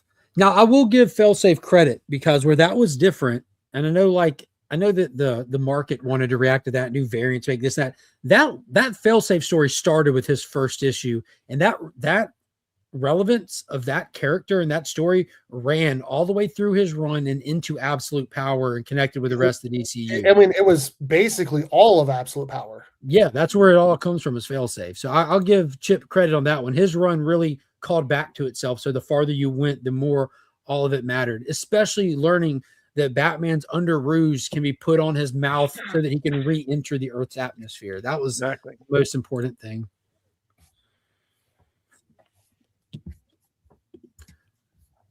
Yeah, no, because it's technically the same Diana, but you got to think of the things that have affected Diana over the years. So Diana in Death Metal died and became a literal deity. Like she ascended to become a literal deity to fight the darkest night.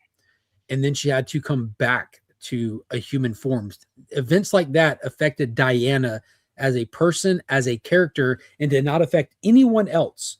So stuff like that, that's what I mean. In continuity, these, what people consider reboots, are explained by personal events that happen to this person or to that person, That's like saying John Kent's older. Everyone should be older. No, because he went off with Jor-El and went through the stuff with Ultraman. He was affected by those events, not everyone else. Same thing with Diana.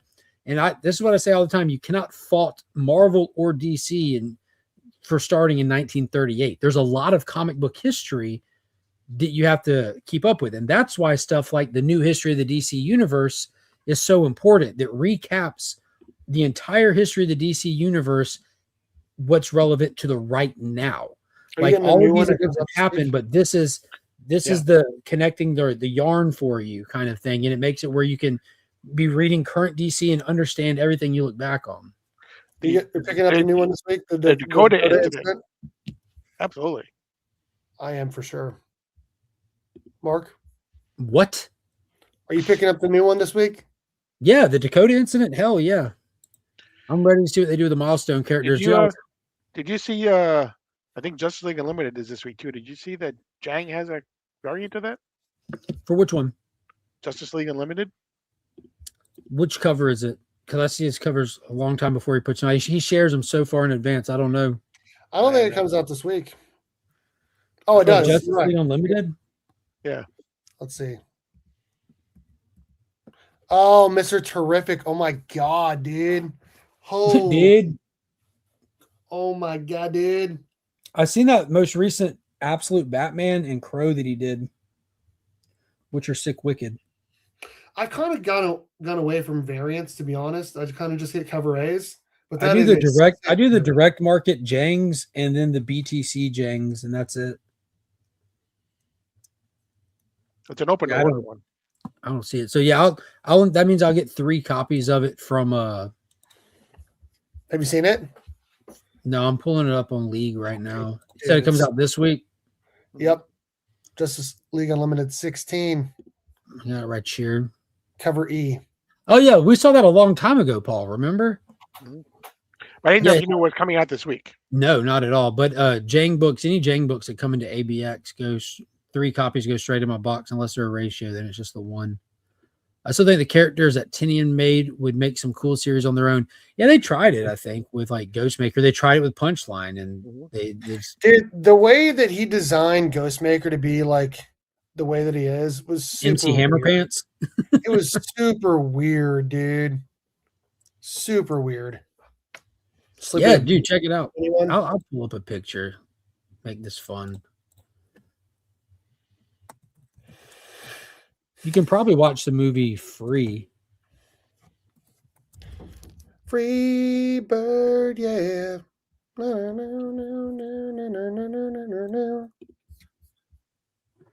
Oh, they don't want to pull up pictures of her from Double Dragon. Now I guess that's kind of an off the wall movie. Y'all remember that movie? What? The Double Dragon movie. I don't remember it. Oh wow. It's one of those ones I watched a whole lot as a kid. Bro, these pictures are insane. I'm trying to see her with her full jacket on, because she has a jacket like Miracle Molly where it's like a duster, but it's like got spray painted graffiti all on it. Y'all are gonna have to do your own research on this because it's not pulling up on with her jacket, just her skin tight green shirt. Anything for sale is a cash grab. Fair enough. Ghostmaker was just Moon Knight wearing Aladdin pants. Exactly. Exactly. All right. Other big things from the Comics Pro was the additions to the Absolute universe. We're getting an Absolute Catwoman coming out soon. Well, we already knew that, but now we finally have a release date coming out in June, I believe. I believe so. June 10th. And then we got the first look at Absolute Green Arrow, which is going to be a 6-issue series. Murder mystery about who killed Oliver Queen. Is that what it's about? It is. Yeah. Is it? Because that's not what the solicitation reads. We know who killed Oliver Queen. Sorry. Do it pretty graphically.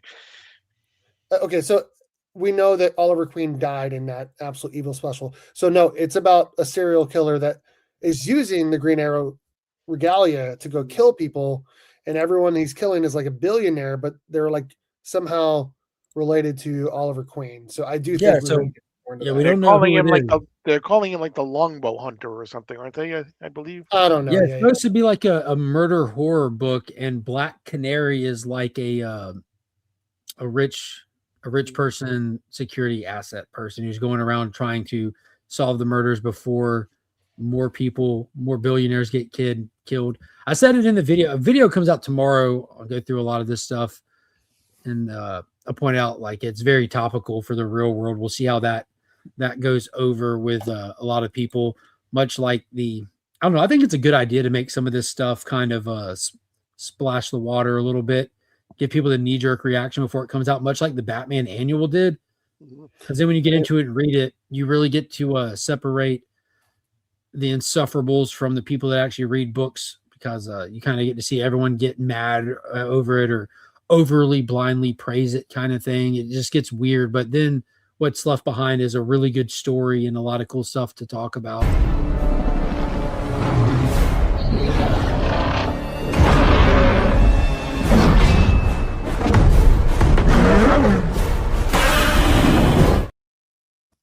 That, Steve, was a clip from a movie you've never seen called Godzilla vs. Kong. It's fantastic. $4.99 super chat from Flo Dameron saying absolute Jason Voorhees. I've seen one of those movies. I don't remember which one. No way they killed Green Arrow. I don't believe it. They 1000% killed Green Arrow. Hawkman. You could actually like wave your hand like and see your hand if you're. I saw I saw Godzilla versus Kong.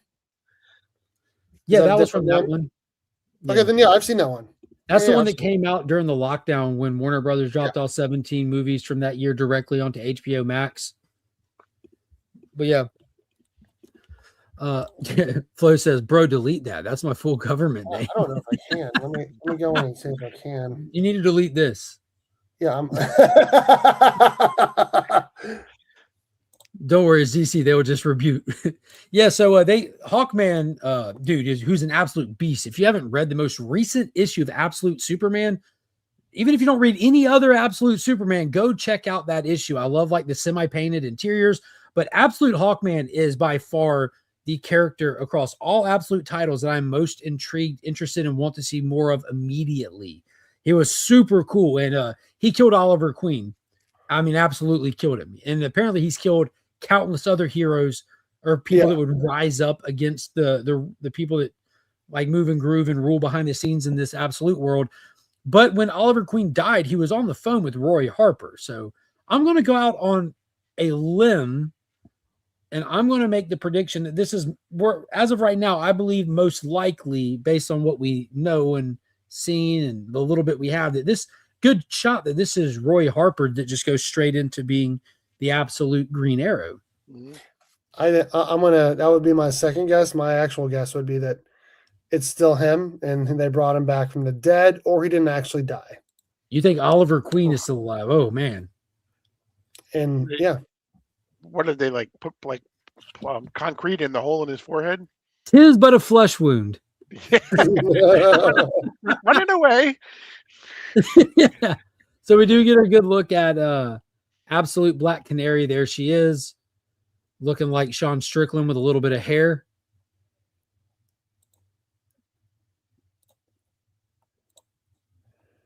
You know, you can click left and right to just go through all the covers. Don't you tell me how to live my life. That's a good idea, though. I'll do that. And here's a good shot of the creepy mask. Look at the red eyes. Steve, maybe you're onto something. Got in a little bit of Lazarus or something? Yeah, that's what I'm thinking, dude. This whole left and right thing isn't working for me. I wanted this cover specifically. There we go. Yeah, look at that. That's it. That's a cover right there. Ooh wee. Do you know what we don't have announced for these covers so far, which is kind of a bummer? They've done it for every other Absolute title so far. We don't have a foil logo variant for it. All right. Green Taskmaster. There we go. Maybe it's his little sister in there. Except in the action scenes, then it's Roy. Roy does the action and his little sister does the parts with the mask off. Dude, Absolute Superman's really good. And in the DC solicitations, we also got the latest Absolute Batman cover that had a big R on it for Robin. So it looks like we're going to get the Absolute Robins. I've been reading some rumors about or some theories about the Robins. Tell me more. The theories being that the Robins will work for the Joker because Oh, not the Court of Owls. the Joker has the mansion and the butler and the cave below. Oh, good call. They're bad guys. Yeah. Oh, yeah. Yeah. Well, look at that. We got the reveal on this one, Paul. Did you see that? I did. So this is the same Titans run that we had, or as Drew would call it, a complete reboot to the entire universe. This is issue 33 of Titans, or as Drew would call it, a complete reboot to the entire company. Oh my god! Writers and illustrators and all. In Titans issue 33, we get a new name edition called New Titans. So this picks up right where Titans issue 32 left off, or was Drew would call it in the previous universe. And in this, we get the new people coming to the team after the events of DCKO. And they did a blackout cover for this where you couldn't see the 4 primary characters that are arriving to join the team. And it's John Kent, who finally is where he belongs. Finally, where he belongs. You have Stephanie Brown Spoiler. You have Tara. Mm-hmm. You have Yara Flor Wonder Woman. Hey, Paul, you remember Future State? I do remember Future State. You remember one of the titles was Superman Wonder Woman and it was John Kent and Yara Flor? Amazing how that works. That's it's almost like it would be like some future continuity. It's almost like they should have done it to begin with. These 2 characters who are coming into their own around the same time, the company's trying to figure out what to do with either of them. Who knew putting them together in some form or some capacity would be a good idea? I think that they knew because they'd already done it, and it was great. It was cool. That little race they had between the 2 Greek gods and stuff. That was a fun issue. Fun right. 2 issues. So I'm really excited for this. You're just excited because you can't wait for John to go full blue Superman. Electric blue, baby. Let's do this. Yara's going to come in there hot-headed, and John's just going to go electric blue, and then nothing will happen. And because that's how it works. Like exactly. He's going to electric blue. They're going to put him on the cover in electric blue. Yeah, he's going to electric blue a total of 7 times since they teased it in Lazarus Planet and didn't do it. And he's never once hit somebody when he was electric blue. He's never once done nothing. It blows my mind how poorly written John Kent has been over these past few years. So I'm excited to see him in his next adventure. What's it going to be? What's he going to do? What a great place for him. I like that they're titling this New Titans as well. See Drew, issue 33. Well, because the all new lineup. Sorry, Paul. The Teen Titans title has been taken, sadly. Well, this was just Titans. You didn't have to call this Teen Titans, but they're calling it New Titans. Because they're putting out a Teen Titans too. Yeah, so why couldn't we have Teen Titans and Titans? We could. You know why? Because of branding. Branding matters. Because for most people, you understand what the branding is, jump on points. For some people, this will confuse them. They will think that Superman is back at issue 1 of Action Comics in this brand new reboot. Right. But it was announced at the Comics Pro that this unnecessary, stupid thing from Burke's favorite writer ever is coming out. Good God. I think I watched your video and you said that they're putting it out because they're trying to appeal to, homeless people who don't buy comic books. Yes, I think they're doing that to try to appeal to more manga people. This looks like manga to me. Do you know what I call? That's a good word because that's so many less syllables than what I said. But I feel like we're saying the same thing. Mm-hmm. I could be way off on. When does that come out, Mark? Which one? Teen Titans? Never mind. I found it. Yeah, this was announced at Comics Pro. Red Hood, who they also don't know what to do with right now because of the debacle of the last series, which had a lot of potential. That first issue was great. You look like you have Mr. Terrific's kid. You have Cheshire Roy's kid. You have Flatline, who I don't remember seeing really in any capacity since the Robin mini. And then 2 characters I don't recognize. These were, and the kids are all fight special. Yeah, but I don't know who they are is what I'm saying. So wait, which book is this one? Teen Titans #1 coming soon. Jason Todd is going to pick these kids up off the street, except for Mr. Terrific's kid, which, by the way, that kid's a super genius. Let me point that out. Super genius. Fair Play is, I believe, his name. Yeah. Remember, he was one of the kids kidnapped forever by Granny Goodness, thought to be dead. Al Higgins, yeah. Hey, Kyle Higgins. I mean, he was great for Power Rangers of the first. He was terrible on Radiant Black, very jaded. He was writing. good on Nightwing. Yes, good on Nightwing. That's true. That looks like Kibble Smith, New Warriors. Nice guy too, by the way. Went Great over guy. super well. Yeah, like It looks like a Burger King Kids Club. It does, doesn't it?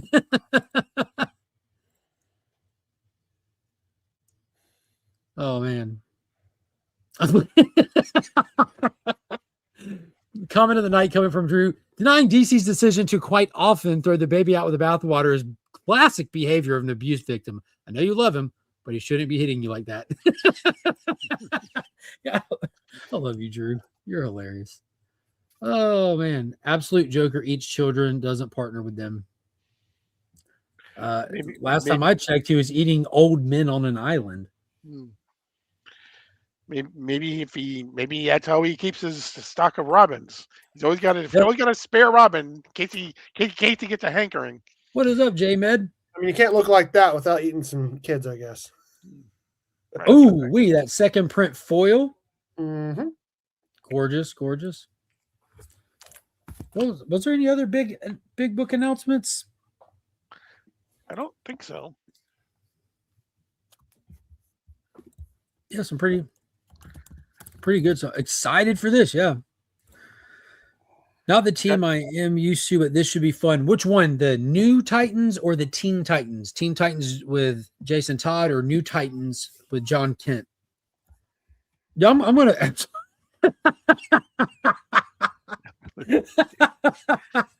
Yeah, absolutely. Damn. There's a joke in that island thing. Yes, there is, and Drew said it. we got the Dead Man series coming out. Oh, thank you, Steve. Thank you. From the creator of Ice Cream Man comes Dead Man.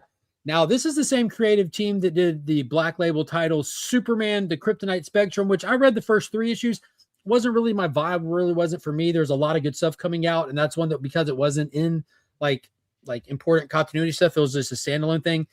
It really didn't speak to me. The art was very Frank Quitely-ish. I really liked it. Just wasn't my bag kind of at the time kind of thing. I'll never revisit it or nothing.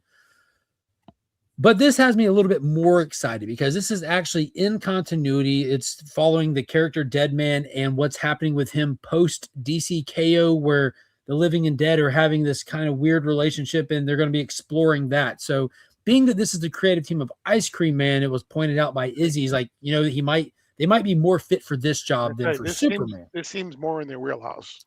Yeah, I was talking to Izzy, and he pointed that out. I'm like, good observation, brother. So I'm definitely going to give it a shot.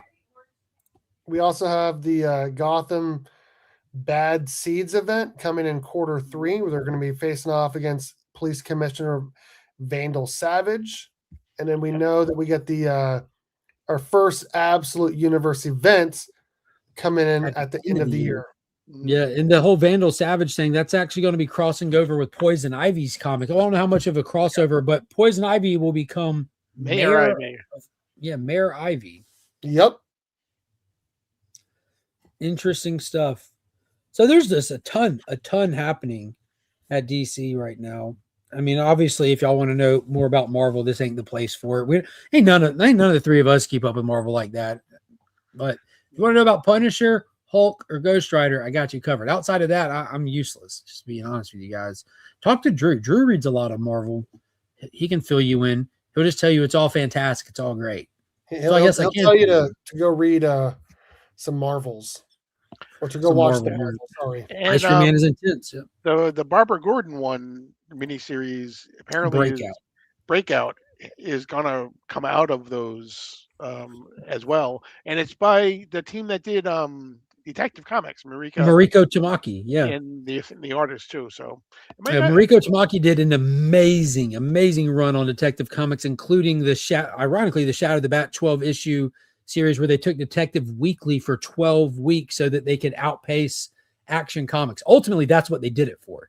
They wanted Detective Comics, the original DC Comics, to outpace Action Comics. That was why back in the 80s, or the early 90s, they made Action Comics Weekly so that Superman would get to, because at the time, Superman was more popular than Batman, so they wanted Superman to get to 1,000 first.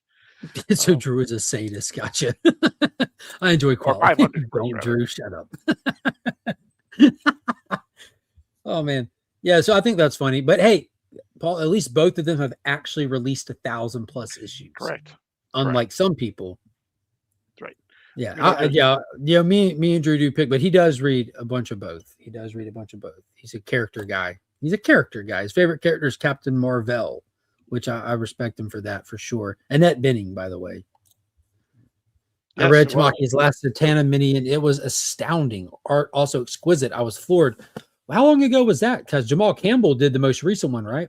But he, Marika Tamaki, I believe, did the treasury size one, or the the larger one. Oh, the black label. Yeah, exactly. Yeah. Okay.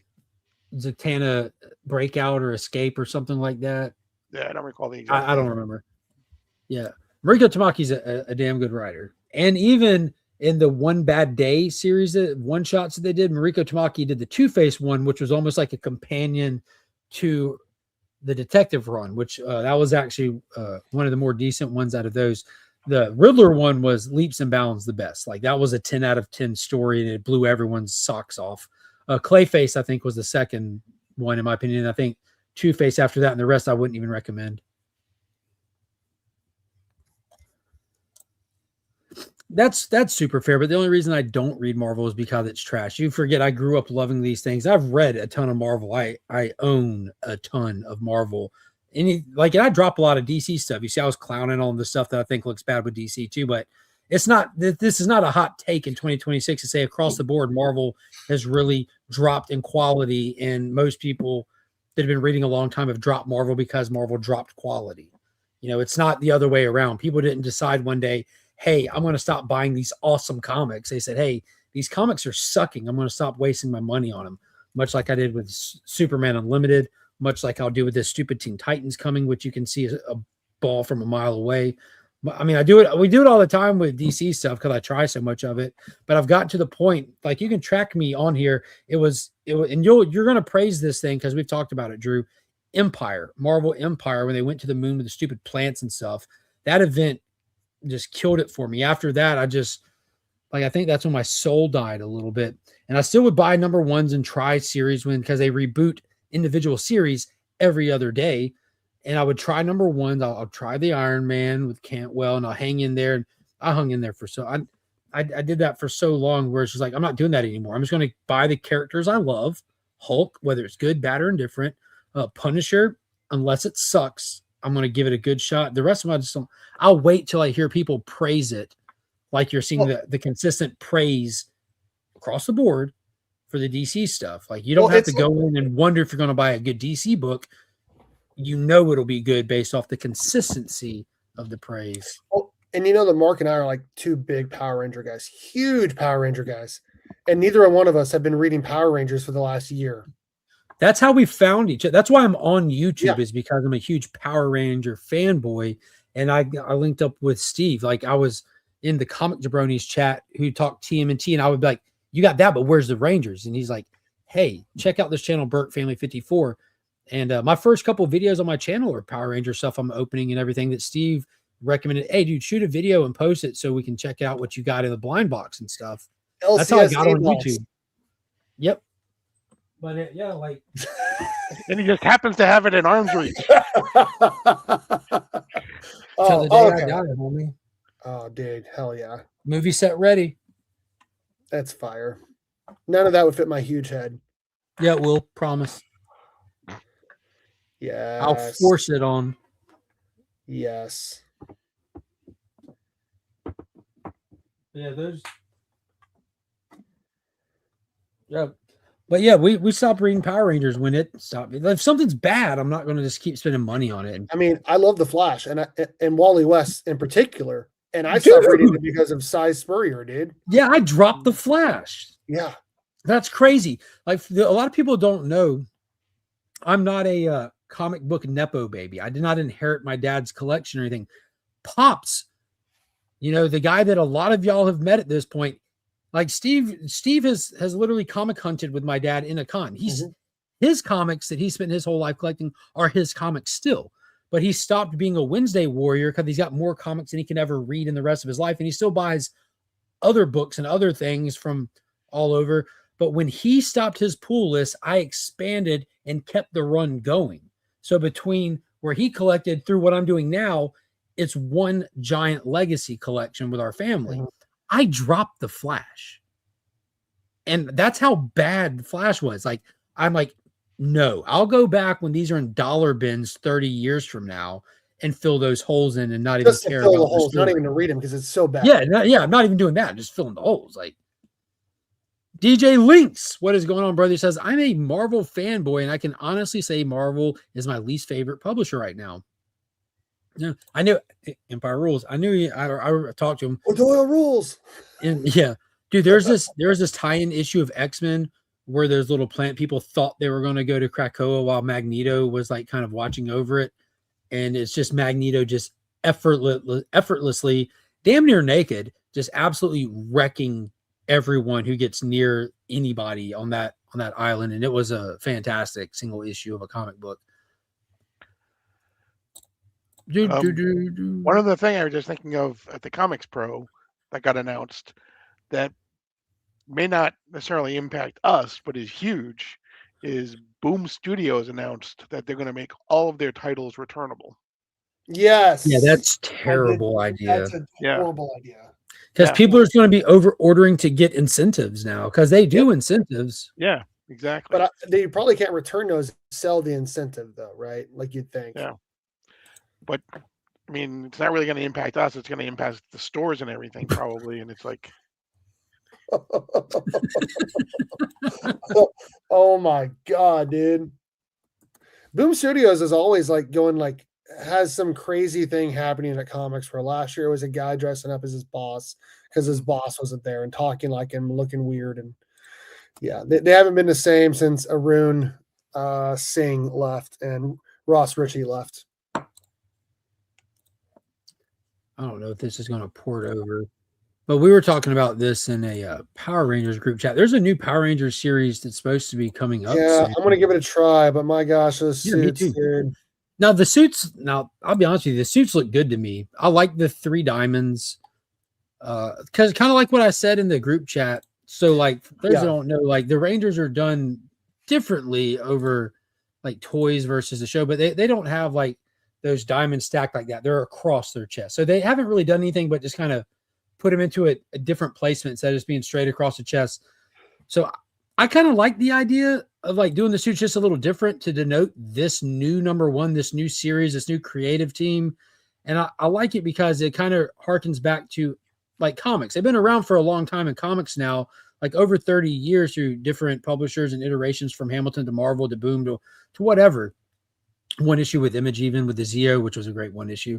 But it makes me like happy that we're getting Mighty Morphin. They tried to do other teams and universe. People bailed. Like the key demographic for Power Rangers is the Mighty Morphin Power Rangers team. Is the OG like really 7 to 8 cast members? Because like you got Trini, but you got Aisha, who is an extra Yellow Ranger. You got Rocky. You got a couple of them that were the first people to change when it wasn't a whole team reset, when it wasn't a reboot. And those are the ones that people show up for. Oh, I'm petty. Another reboot. I'm petty.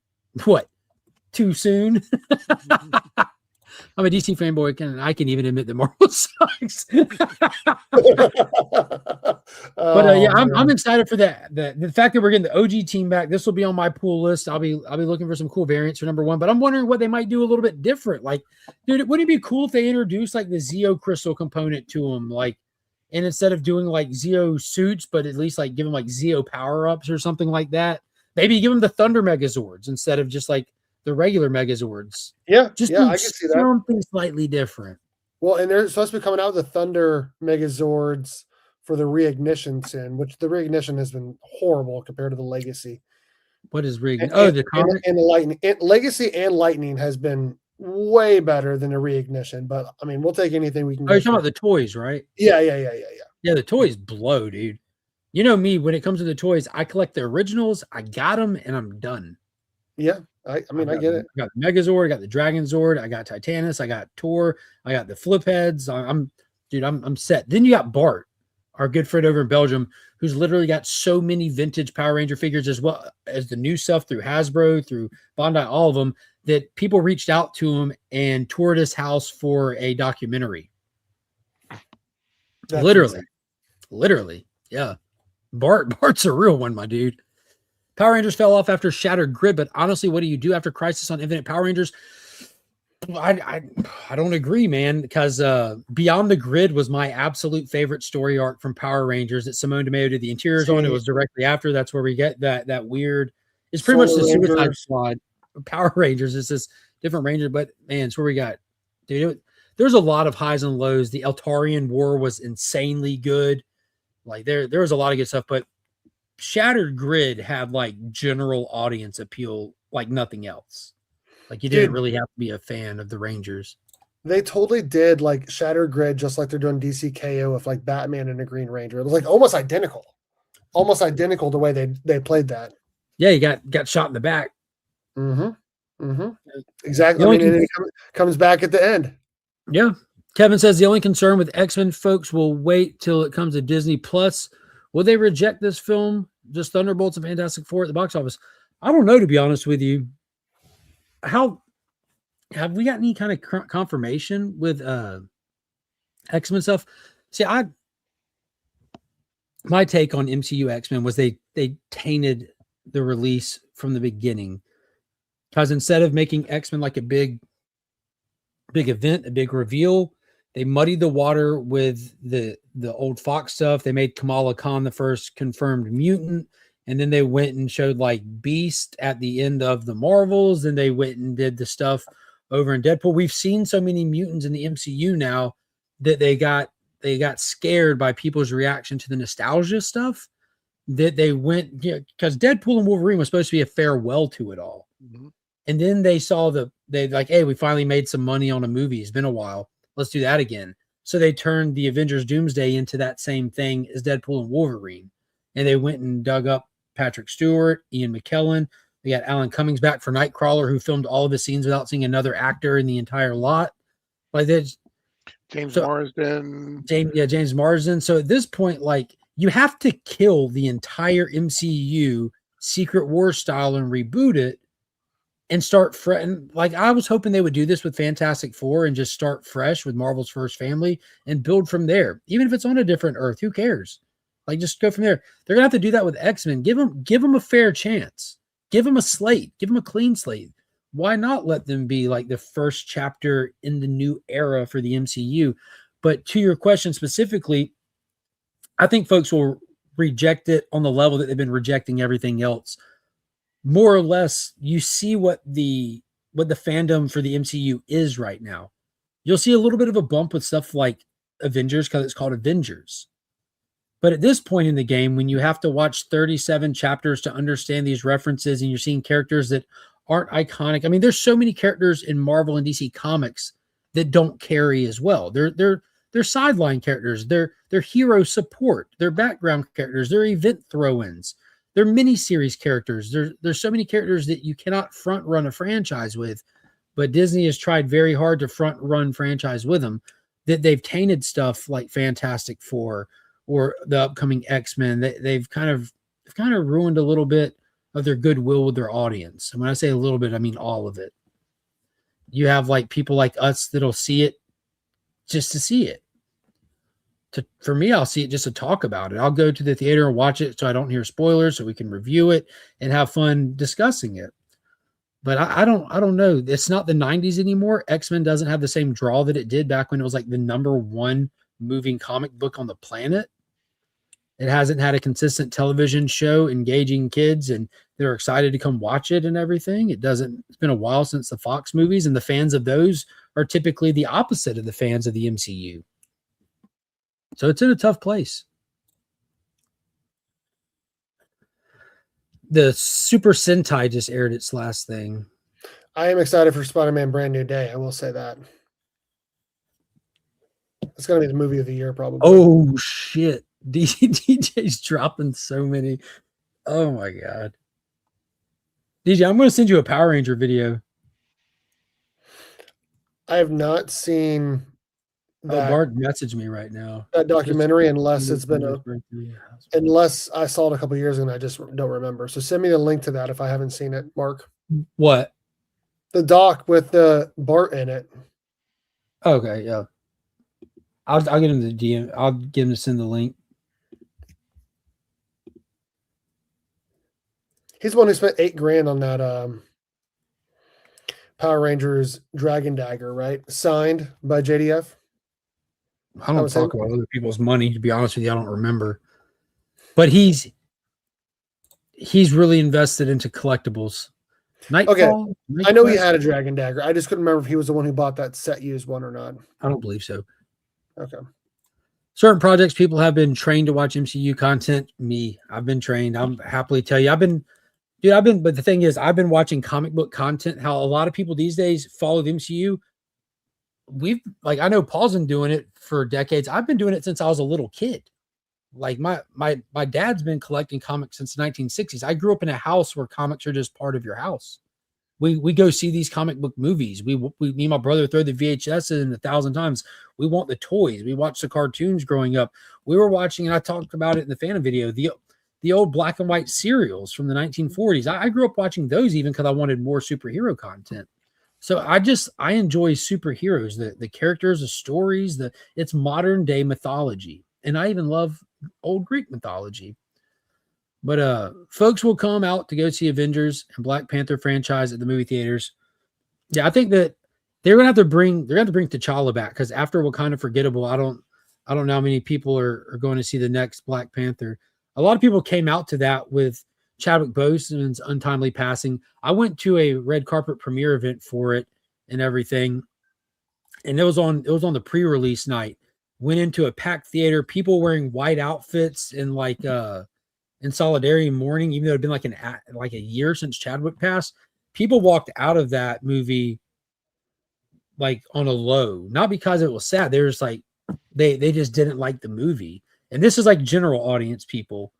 But I have all that's filmed. Like I have that's a video I made for that event and everything, like before going in and after. It's kind of, I think that one's not held in its high regard after the fact, but Shuri's cool enough, but it's one of those characters that can't carry. We need T'Challa back. We need T'Challa back, and they need to just be like, yo, whatever you're thinking about doing, don't. Go adapt the Christopher Priest stuff right now. Like, stop doing garbage. Just adapt Christopher Priest stuff and go with that.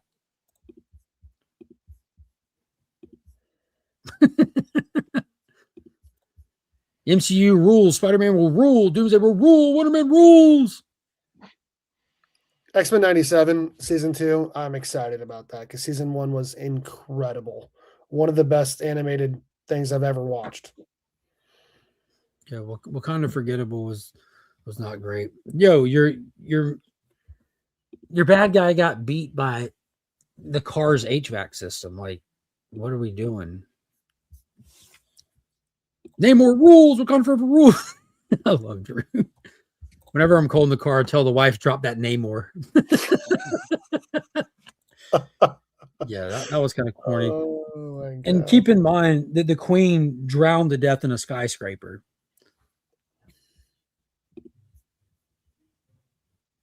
It's a little weird. Yeah, the Power Ranger Riri at the end. Try harder to cope. Yeah, I don't know. I wasn't impressed with it. It just wasn't good. It wasn't good. Namor does rule, just not the MCU desecration of him.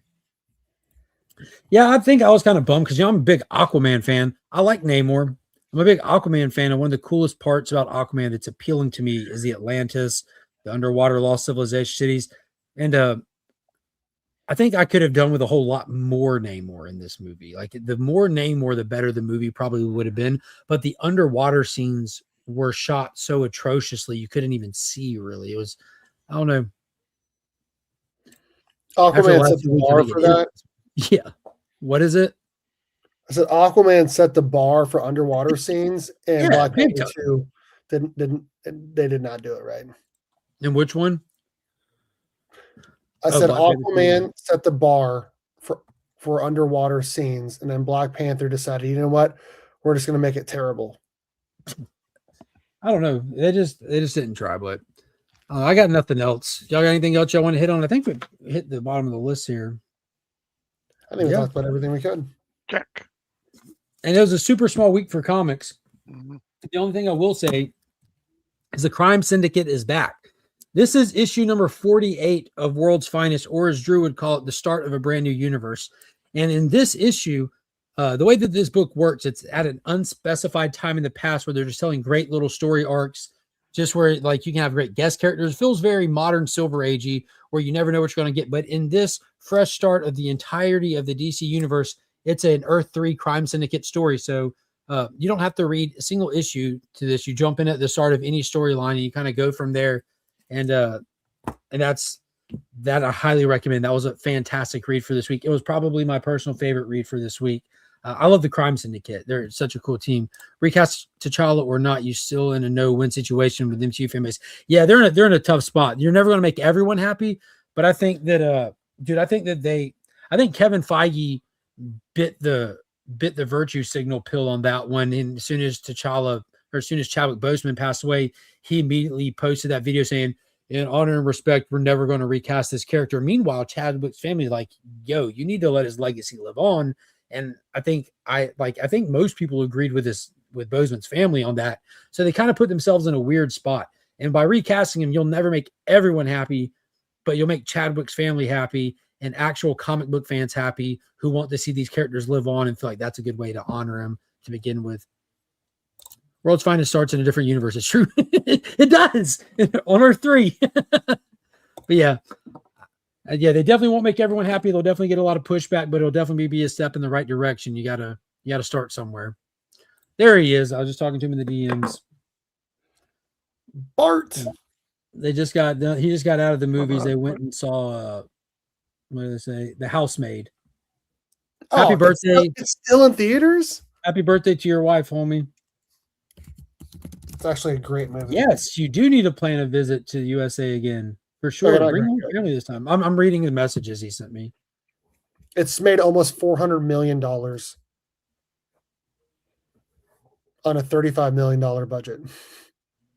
Y'all heard of Mr. Mercedes on Netflix? Nope. Well, Bart recommends it.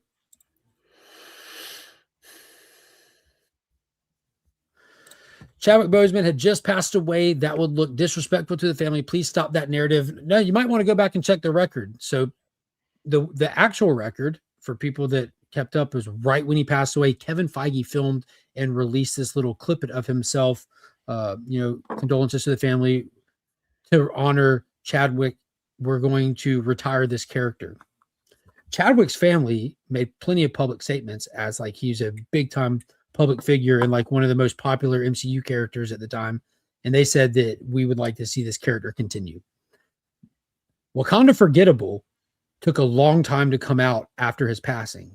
So for a lot of us that read the comics, we went through like months of seeing tributes to Chadwick in all kinds of comics and stuff. And it was a long time again till the movie came out. Cause I was even one of my things, like how much of the movie was used as like, man, it sounds a little disrespectful, but maybe like kind of leaning a little bit into like we're going to lean into the sad passing tribute to kind of carry the movie in some parts. And it had been so long since he had died. It felt weird by that time. But his family, the one that you're saying would be disrespectful to, were the ones that publicly stated that we would love to see the character continue. So I think it would have been a hard thing to do. And I would hate to be in Disney's shoes to try to schedule that, the production, film it, but they had to reshoot a lot of stuff even to get the movie out that they did. But I don't know. Everyone's going to have an opinion on it for sure. But the fact of the matter is Kevin Feige retired the character preemptively, and the family came out and said right around the beginning that we'd love to see this character go on in Chadwick's honor. Housemaid was good. Mr. Mercedes blows. It was 1-1. It's infuriatingly nonsensical. It's in the style of Dexter 7 from Stephen King. Okay. I get the recasting immediately, but it's been plenty of time at this point. And it would have been plenty of time from the recasting to the actual movie coming out too. You still would have had like a year between Chadwick's passing and the movie coming out as well. And keep in mind, by the time the movie came out, everyone had processed their emotions and stuff, and everyone was wanting T'Challa by that time. A lot of people were kind of curious to see what they would do, but like the main narrative around that is everyone wants T'Challa back. I don't know. Hindsight's 2020. Oh, the only other thing, outside of that Power Rangers book, they announced 2 other Power Ranger books. Power Rangers Unlimited, which has been a thing before, but it's going to be more anthology Power Ranger stuff. And then they announced Power Rangers Green, which is just going to be about Tommy. Oh, I'm definitely getting that. Very true. You can't tell nobody how to grieve. But again, Kevin Feige did that preemptively, thinking he was doing something for the family before he spoke to the family. And it kind of, I mean, it was a nice sentiment. It just wasn't, it didn't line up with the family's wishes that he found out after the fact. And I mean, everyone can grieve how they want. In my opinion, the person that it matters most to is his family. You know, the rest of us, we're just fans of the guy. Like that was their loved one. And then at the same time, Disney's its own company. They can do whatever they want at the end of the day. Because I mean, we said at the beginning of the stream, none of these companies operate on morality. They're operating on what they think is going to make the money at the time based off the people making the decisions. And we win in the end sometimes, and that's all we can hope for. Paul, what you got coming up this week? Tomorrow morning at 10 o'clock, we've got DC Comics Deep Dive. It is Absolute Batman number 17. What's so special about that? You know, it's just the first appearance of Absolute Poison Ivy. And then Wednesday night at 9 o'clock, we have, it is Guess That Key with, of course, Mark will be there. And then we have DJ Lynx and Actual Dracula will be our 2 guests. Waiting on my episode's going to suck in a good way. For try. So I'm waiting on my invite back. Okay. And Steve will be on. And Steve will be on sometime. Okay. All right. That reaction was priceless. Okay. I believe I told you that you're welcome anytime. Oh yeah. I think you can reach out to Paul to schedule that. And if All anybody's watching in the chat and you want to be on an episode of Guess That Key, reach out to sector__2815 on Instagram to schedule an appearance on Guess That Key. It's really fun. It really is. That's every other Wednesday live on Sector's channel. Come by, participate in the game, and also be there to win mega prizes. The dude gives away like the most shiniest books you've ever seen, and he already posts the short on his YouTube channel and on his Instagram where you can see what this week's giveaway are. Next week, right here, we'll be doing this same time, ish, possibly. Mm-hmm. And it's also next week the Legion loot. Next week is it's the first Sunday of the month. It's the first Sunday of the month, and it's the first day of the month. Giving away the big box of books. It's going to be a variant themed box. Well, of course, we'll have the BTC variants in there, but I have accumulated a stack of ratio variants that I went and shopped for this past weekend. So across publishers, across characters, and across ratios, a lot of cool stuff. And I'll post that at some point this week. I probably won't always forget, but if you're a channel member in the Legion tier, your name's on the wheel. So hit that join button, become a channel member, and get your name on the wheel. You guys know Oba Femi? I do not, from WWE. Paul is the Arby's of foil. All right, Damien. I appreciate everybody coming and hanging out. And until next time, we are Legion. It's morphin' time. You are who you choose to be.